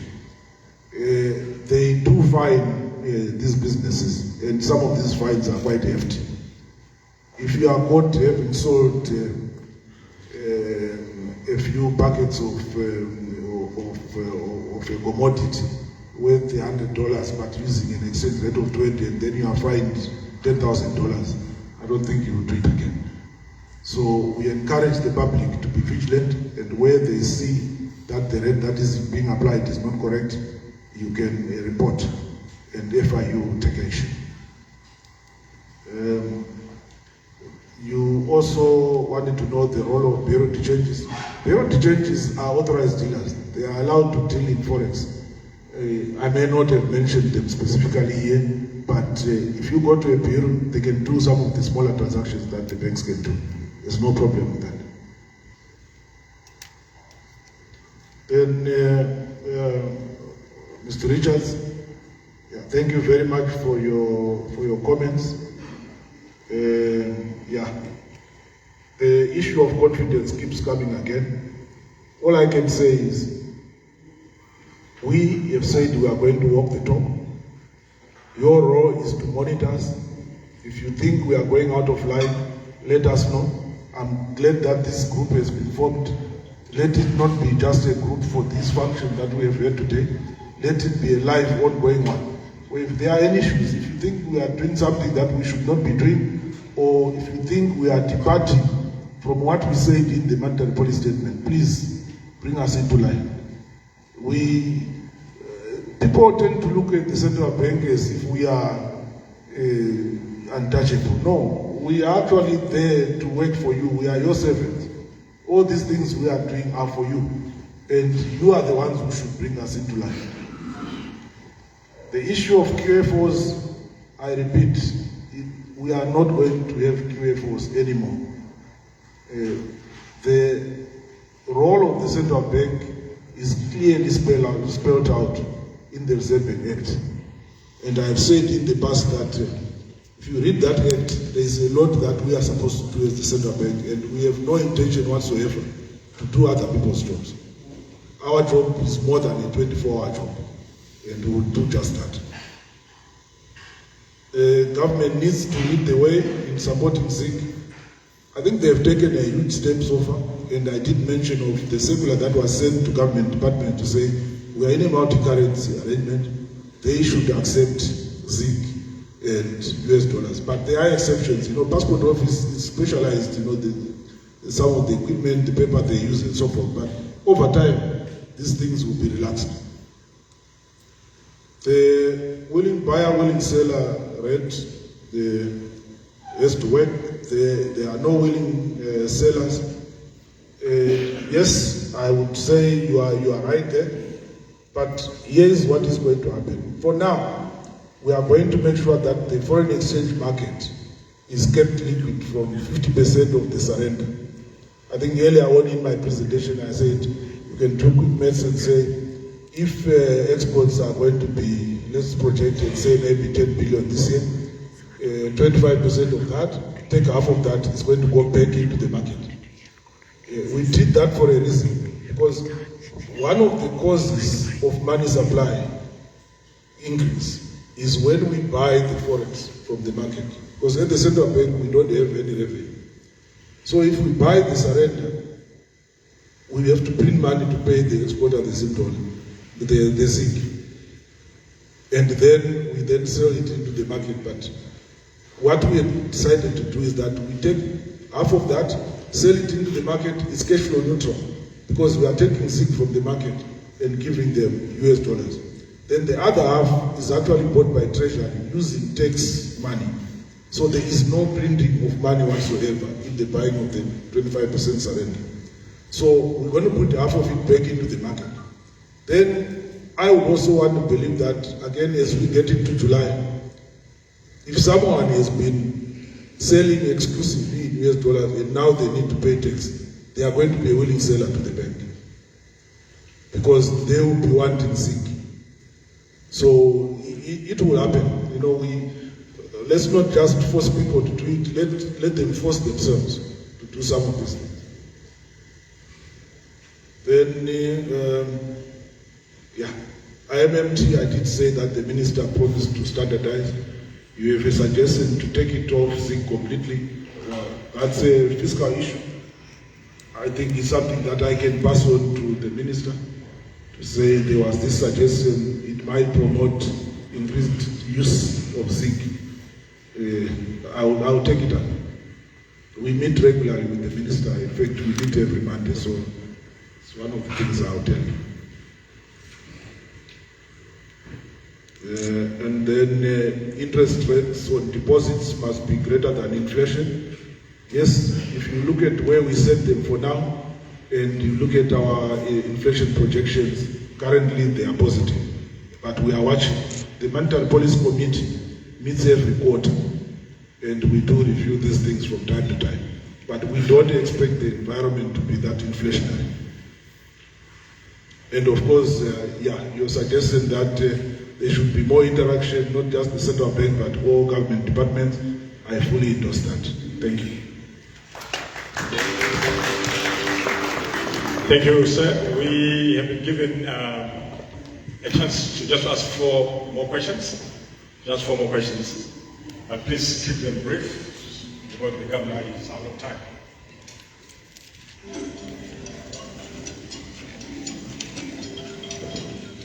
Thank you.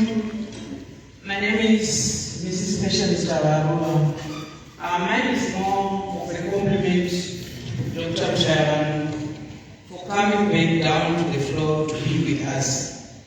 But coming back to the question of confidence and trust, I think we cannot be about the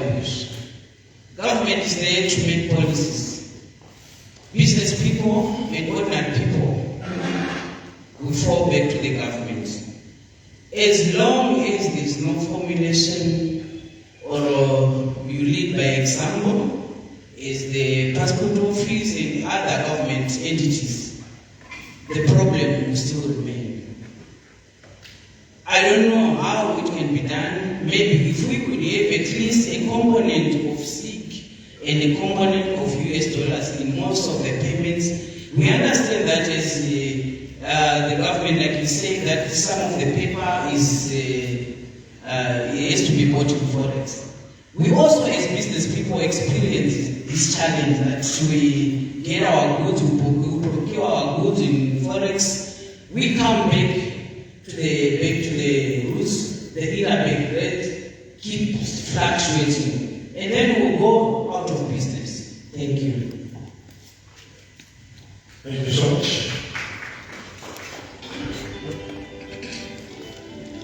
Thank you, Mr. Governor. The first one is a comment where you invited to respect the roles and reserves.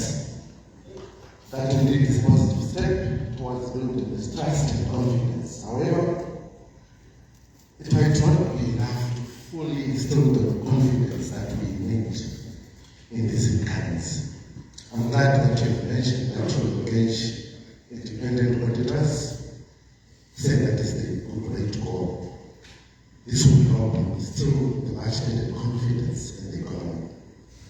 My opinion is as follows.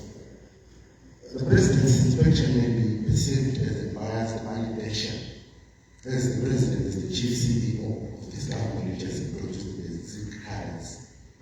And the inspection might have only covered the physical reserves and the vaults, but may not provide a comprehensive view of the entire financial system and the ZIG currency management. And like you have pledged, I submit that you conduct a comprehensive audit through independent auditors that will cover all aspects of the ZIG currency management, including the reserves, the transactions, as well as the financial reporting thereto.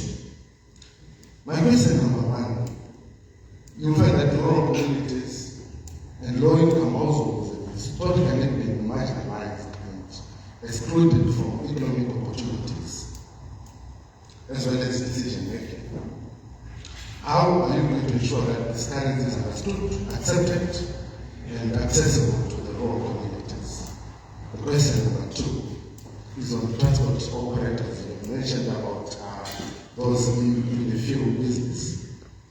Transport operators are crucial for the economy, and their refusal to accept the ZIG currency would hinder its adoption.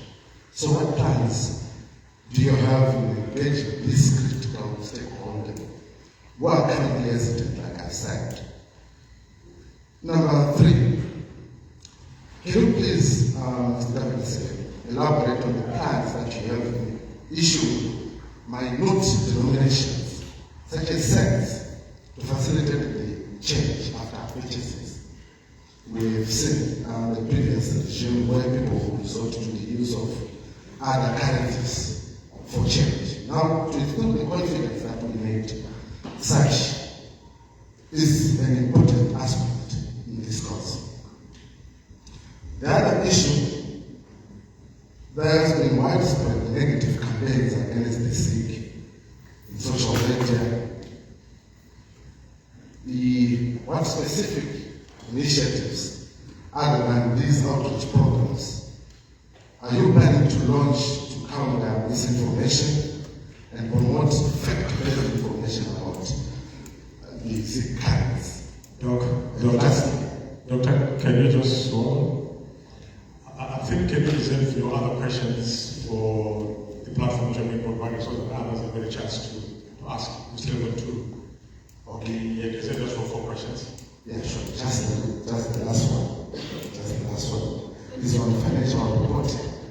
I've been listening to the opening remarks from the Minister of State, where he is advising an 8 billion US dollar economy for Masvingo. I was thinking it's high time we denominate our financial reporting in the ZIG currency, so that at least we seem to be serious in adopting this currency. Thank you. Thank you. Thank you, Todd. Hello everyone, my name is Lulu Laplana. I'm an entrepreneur. I'm going to be very brief. The first question I have is, it's not really a question, but it's directed to the governor. We are having the issue of black market whether we like it or not. And right now, as much as measures have been taken to publicize that problem, we still are going through the same problem. Is it not possible to have vibrant and visible priority changes so that, for example, I go to, say, the passport office and they told me that the network is not working or it's not up, the one for swipe for ZIG, I can easily go to the priority change, which is official, and then I can get my forex to come in and have my business. Because many times, even if you get to a shopping center and they'll tell you the network is down, I'm happy I saw a lot of bank representatives here. If the network is down, one way or the other, you're going to be frustrated. The quick way is you get out, someone gives you 10 US, you give them 50 ZIG, whatever, you go back into your business, you go back to your life. I think the barriers are going to help us curb the black market problem. The next one, the last one, I'm happy about the dashboard introduction that you mentioned that's going to be produced or provided to us weekly. I'm also suggesting that probably we introduce that to schools so that financial literacy starts at a young age. Thank you. Thank you very much. And I will state your name before the question. My name is George Maponga. So I'm poor office. I'm a farmer. My question is directed to the governor. It seems the issue of confidence is the element in the room there. I just wanted to know why does it seem that apparently government is deterring on the appointment of an independent board of auditors that will be corroborate what the central bank will be saying. That is my first question. My second question is the governor says maybe the country is more than 2 or 3 times cover the value of ZIGs that are in circulation. Why is it difficult for me to get into my bank and exchange my $8 for ZIG so that apparently we can eliminate the money traders in the black market? Thank you. Thank you so much. Now, sir, you can start to respond. Bring your mic.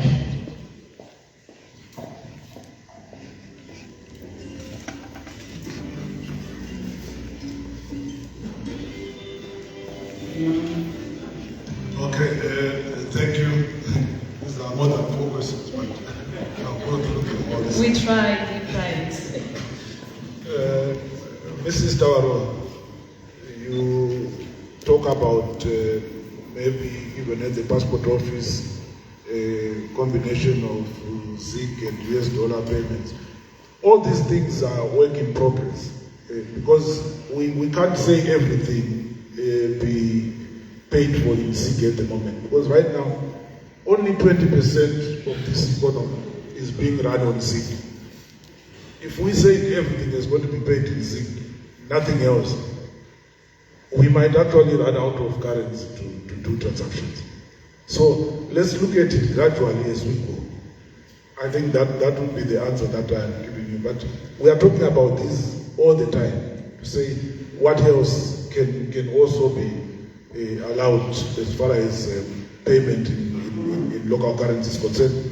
But I did tell you about the circular that has been issued to government department. So now we are only looking at passports.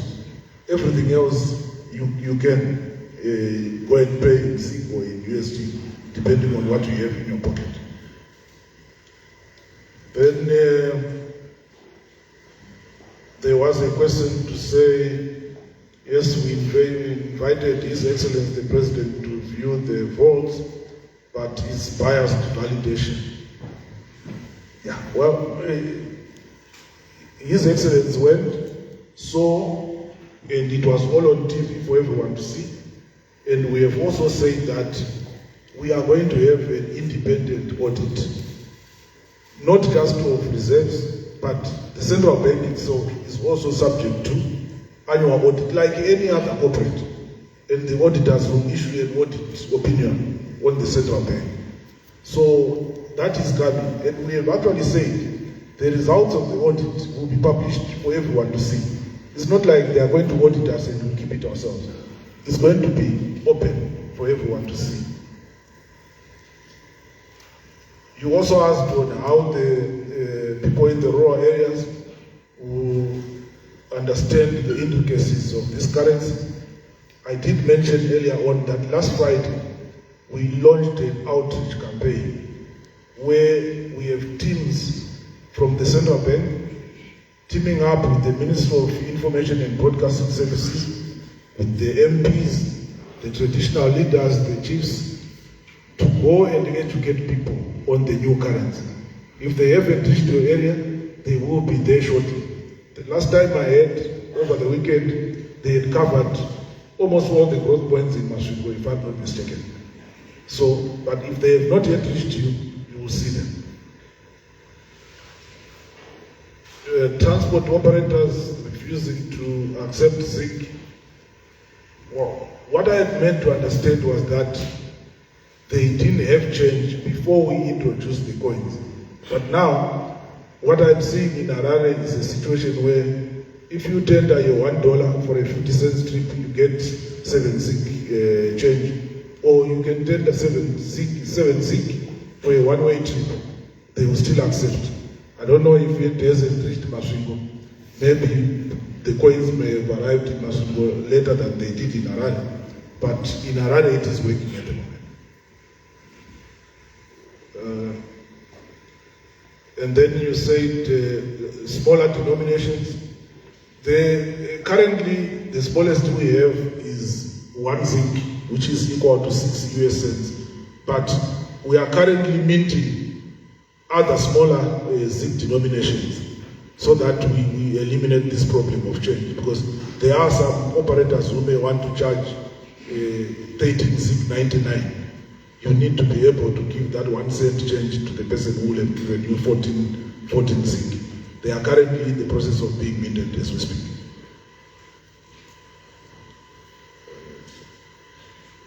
You also said there are campaigns against ZIG.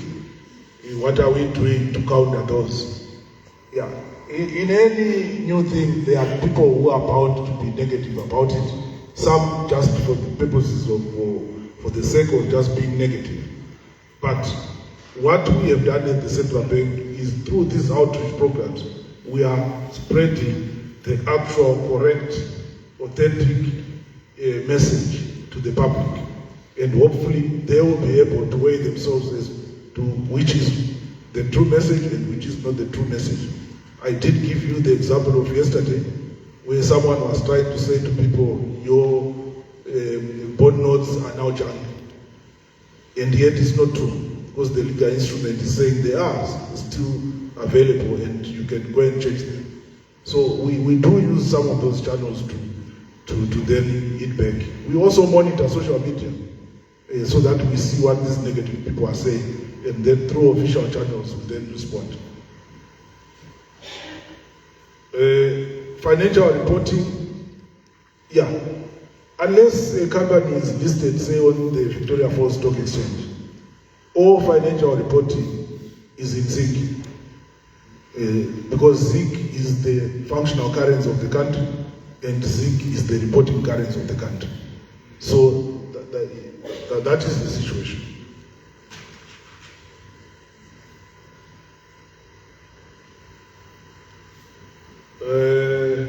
Lulu, the planner, you also talked about periodic changes. Yes, now the challenge is now actually on the periodic changes themselves, because a periodic change is not a big operation which requires a big premises. They can even set up kiosks at the passport office, and it's really for their business, and it's a good suggestion that you are making, because you tend to find that these periodic changes are mostly in the city center, but they are not spread out, and it's something that we can encourage them to do. And then the dashboard, once it's operational, yes, we are willing to send it to whoever is willing to have it. It's good to send it to schools as well, to promote financial literacy.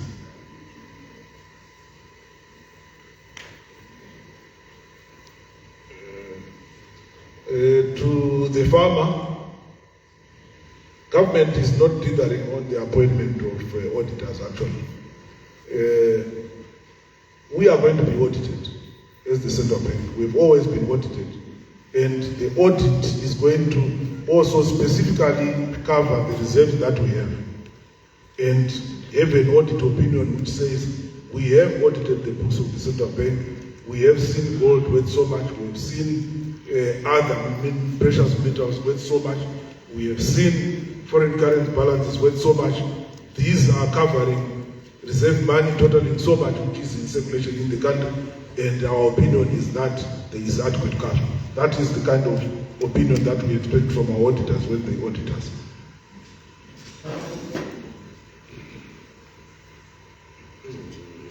Then you said, why is it difficult to exchange USD for ZIG? I think what we cannot allow is a situation where you walk into a bank with a ZIG and you say, I want a US dollar. US dollars, foreign currency, is meant for cross-border transactions. If you are importing something, you pay. If you are going outside the country on holiday or business, or you're buying your air ticket because the airline is foreign.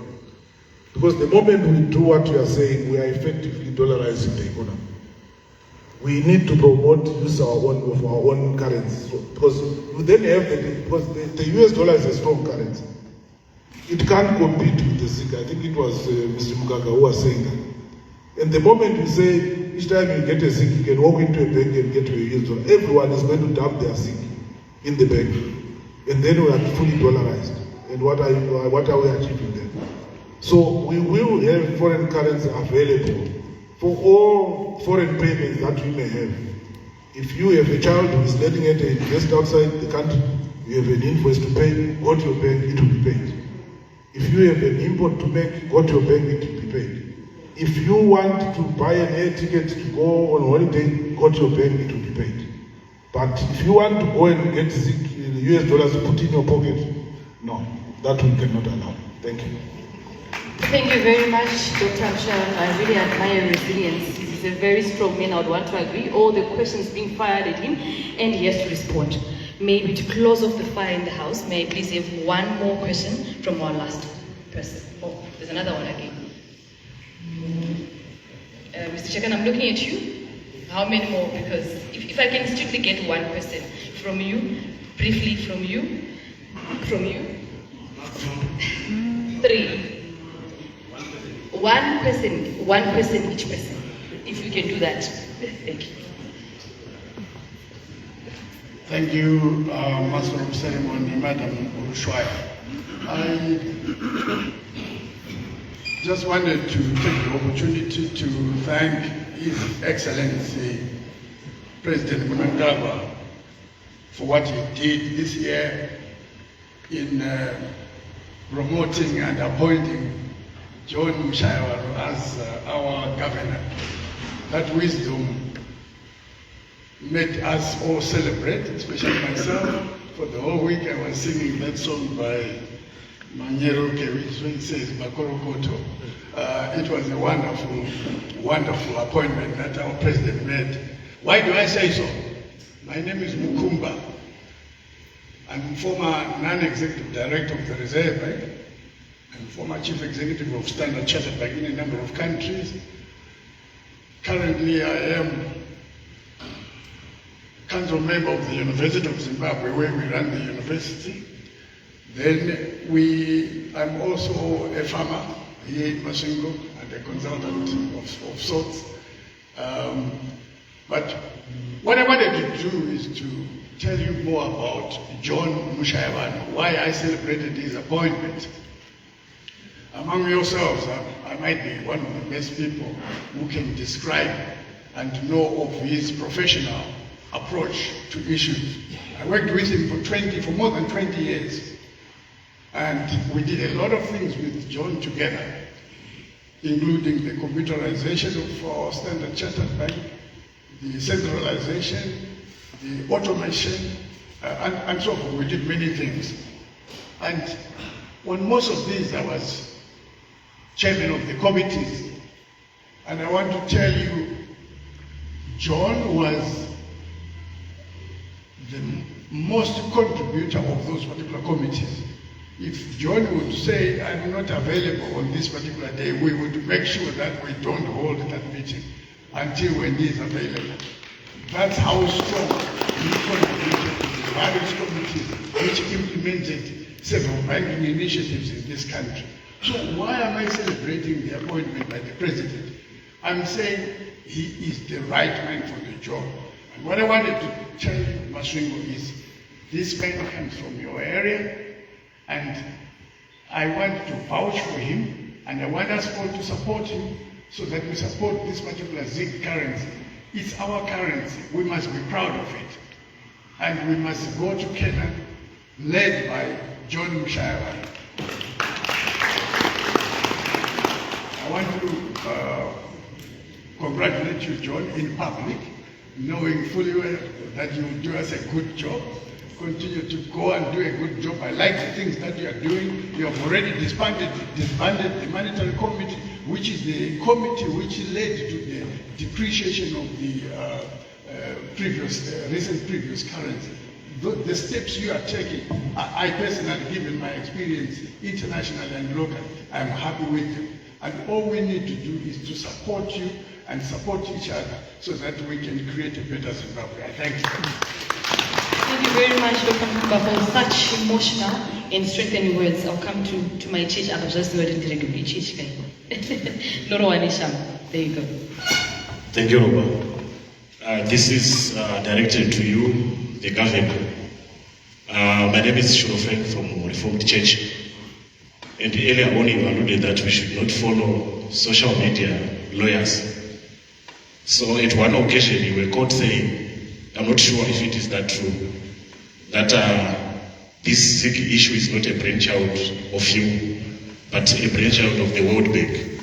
Is it true that you said that? And you also said if the ZIG issue fails or the project flops, we should not blame you. So may you please clarify before the Masvingo people. Thank you.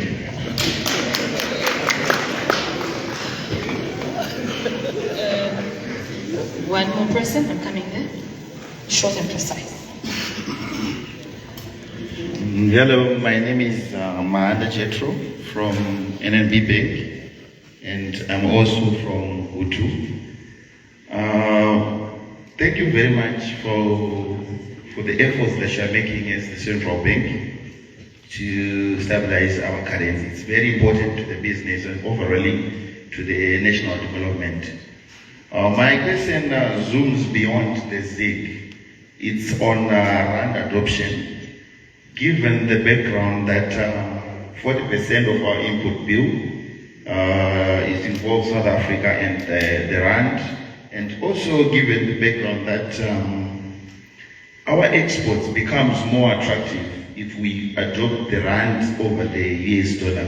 What steps has the central bank taken to meet the requirement of the RAND monetary union, or the government isn't looking beyond the RAND until 2030? Thank you. With the powers invested in me as Director of Service, you are officially the last person to ask the question. Thank you.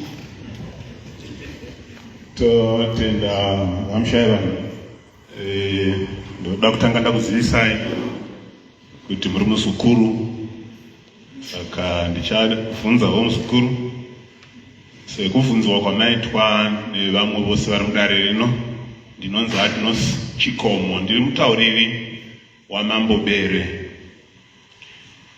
Ndichikumbira kuziva part of the question yatobvunzwa zvayo kuti ara neumwe wabvunzawo akati naye Mushayavanhu mention yokuti inonzi World Bank irimo mune vakamuta idea yestructured currency yakamira sei. Ndinoda kupfuure zvishoma ndikupe background iyi yamunayo futi yokuti World Bank neIMF atingati ma-Bretton Woods institutions among several other institutions have advised America and other European economies to ditch the bullion system.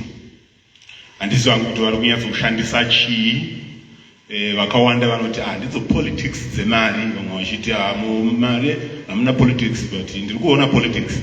Saka politics idzodzo dzandiri kuti World Bank inoadvisa America for example kuti siyanai nebullion, siyanai nokupeka mari yenyu against gold, kana kuti yatingati gold standard. Isu tiri kutevera system iyoyo yavakambotora kare ndokubva vaisiya ndokuzotorazve in particular vaishandisa iyi mari kuma 1870s yegold standard ndokumboikanda pasi nokuda kweGreat Depression kuma late 1920s ndokuzoidzokera zvakare paend of World War II ndokuzoirashazve zvakare kuma late 1990s. Tiri kupinda here muzhira dzaAmerica dzokumbotrayavo gold standard tozorirasha kana kuti how confident are we in this chosen system of ours? Thank you, school. Over to you, Governor. Okay, thank you very much. Mr. Nkumba, thank you for those kind words. He was my boss, so this is more like a reference. If I were looking for a job, I would say, go to Mr. Nkumba and talk about it. Thank you for those kind words.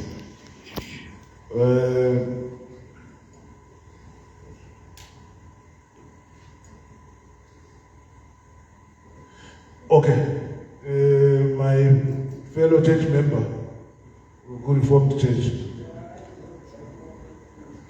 ZIG is a Zimbabwean-born product. Then we are the ones who brought ZIG into life, no one else.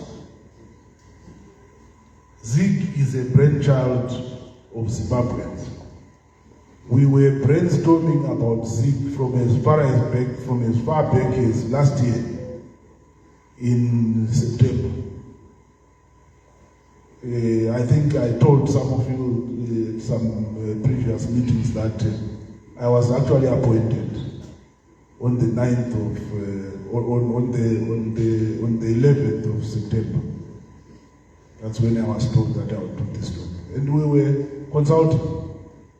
There is no one who told us to do ZIG as we are. But however, when you have an idea, you also want to seek views from whoever else. We consulted widely on this issue. So anyone who says ZIG is not a Zimbabwean-born product is lying. ZIG is my product as the governor. If ZIG fails, it's me who has failed, not anyone else. So people can say whatever. Now if I say we consulted so and so and so and so and so and so, does that mean that is the person who told us to do ZIG? Mazano handiti unongotsvaga kwese kwaoneka watsvaga asi decision yekuti unozoita zvakati ndiyo. So I hope I have answered your question on that one.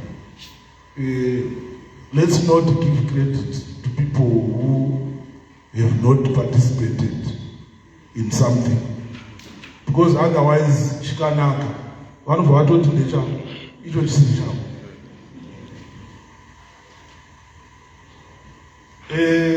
To my sekuru, maybe we need to clarify this. We are not on the gold standard. ZIG is not 100% backed by gold. ZIG is based by gold predominantly. We have other precious metals which I mentioned, platinum, lithium, and I did say that when we get those reserves, we can't store platinum in the reserve bank's vault. So we sell it and buy gold. So we have predominantly gold, and then we also have US dollar balances. Right now as we speak, 185 million of the reserves are in gold, and another 185 million is US dollar cash balances. So the exchange rate is not going to be determined solely on the price of gold. Actually, our exchange rate is determined on a willing seller, willing buyer basis.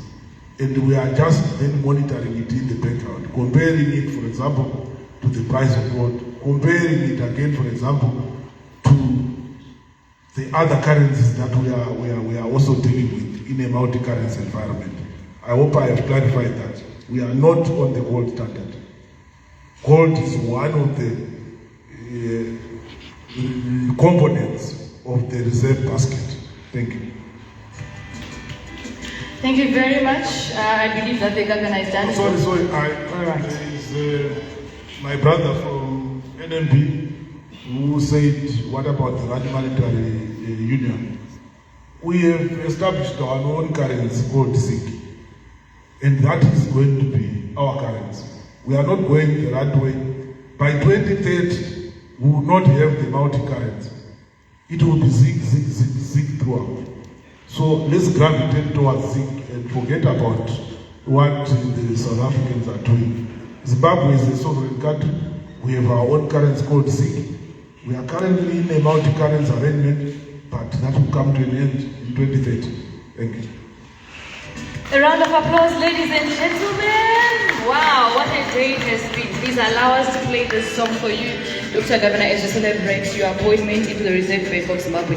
Masvingo is we head, and thank you so much for the wonderful day. I would like to ask Professor Kasset to usher us in the presence giving. Can I call upon the General Manager from Zimbabwe Realtors and IV to come forward as we give to our honorable guest of honor some gifts from Great Zimbabwe Realtors, courtesy of Great Zimbabwe Realtors.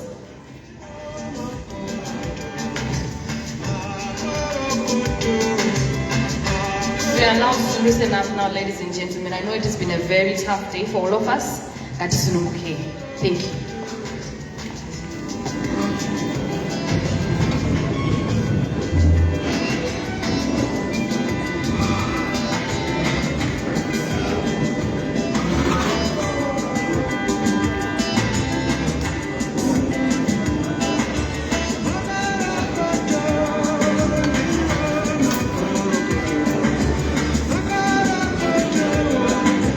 We can take our seats. We can take our seats.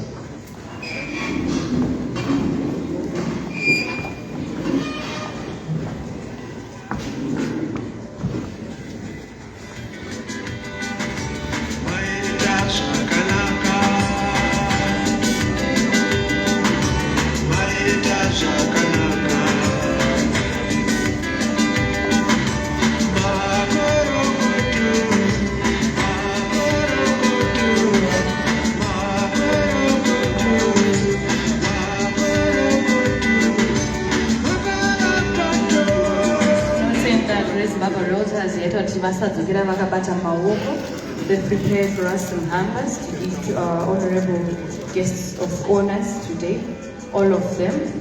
So we are just going to witness the handing over of the gifts. Tino Tenda, thank you so much for the honor. Thank you very much.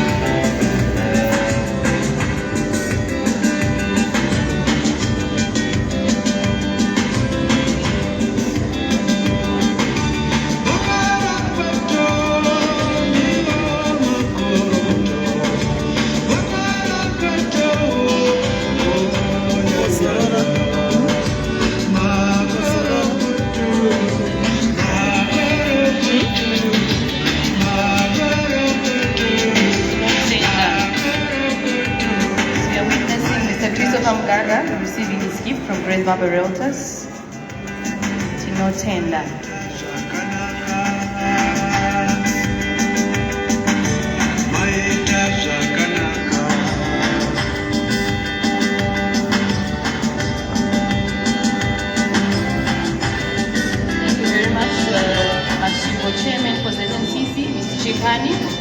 organizing this event for us. Thank you very much.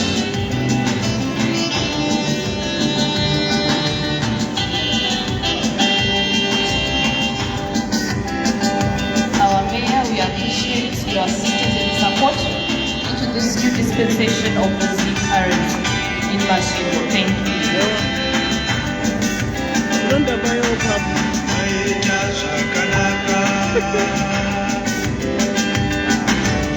We have a representative from Zimbabwe University to take the gift on behalf of Vice Chancellor. Somebody from Zimbabwe University to take the gift on behalf of the Vice Chancellor. Allow me to recognize Zimbabwe University for partnering with ZNCC today. They are the academic and they made sure that this event is a success. Bring it into real life. Thank you so much. Tinotenda. A round of applause to Zimbabwe University.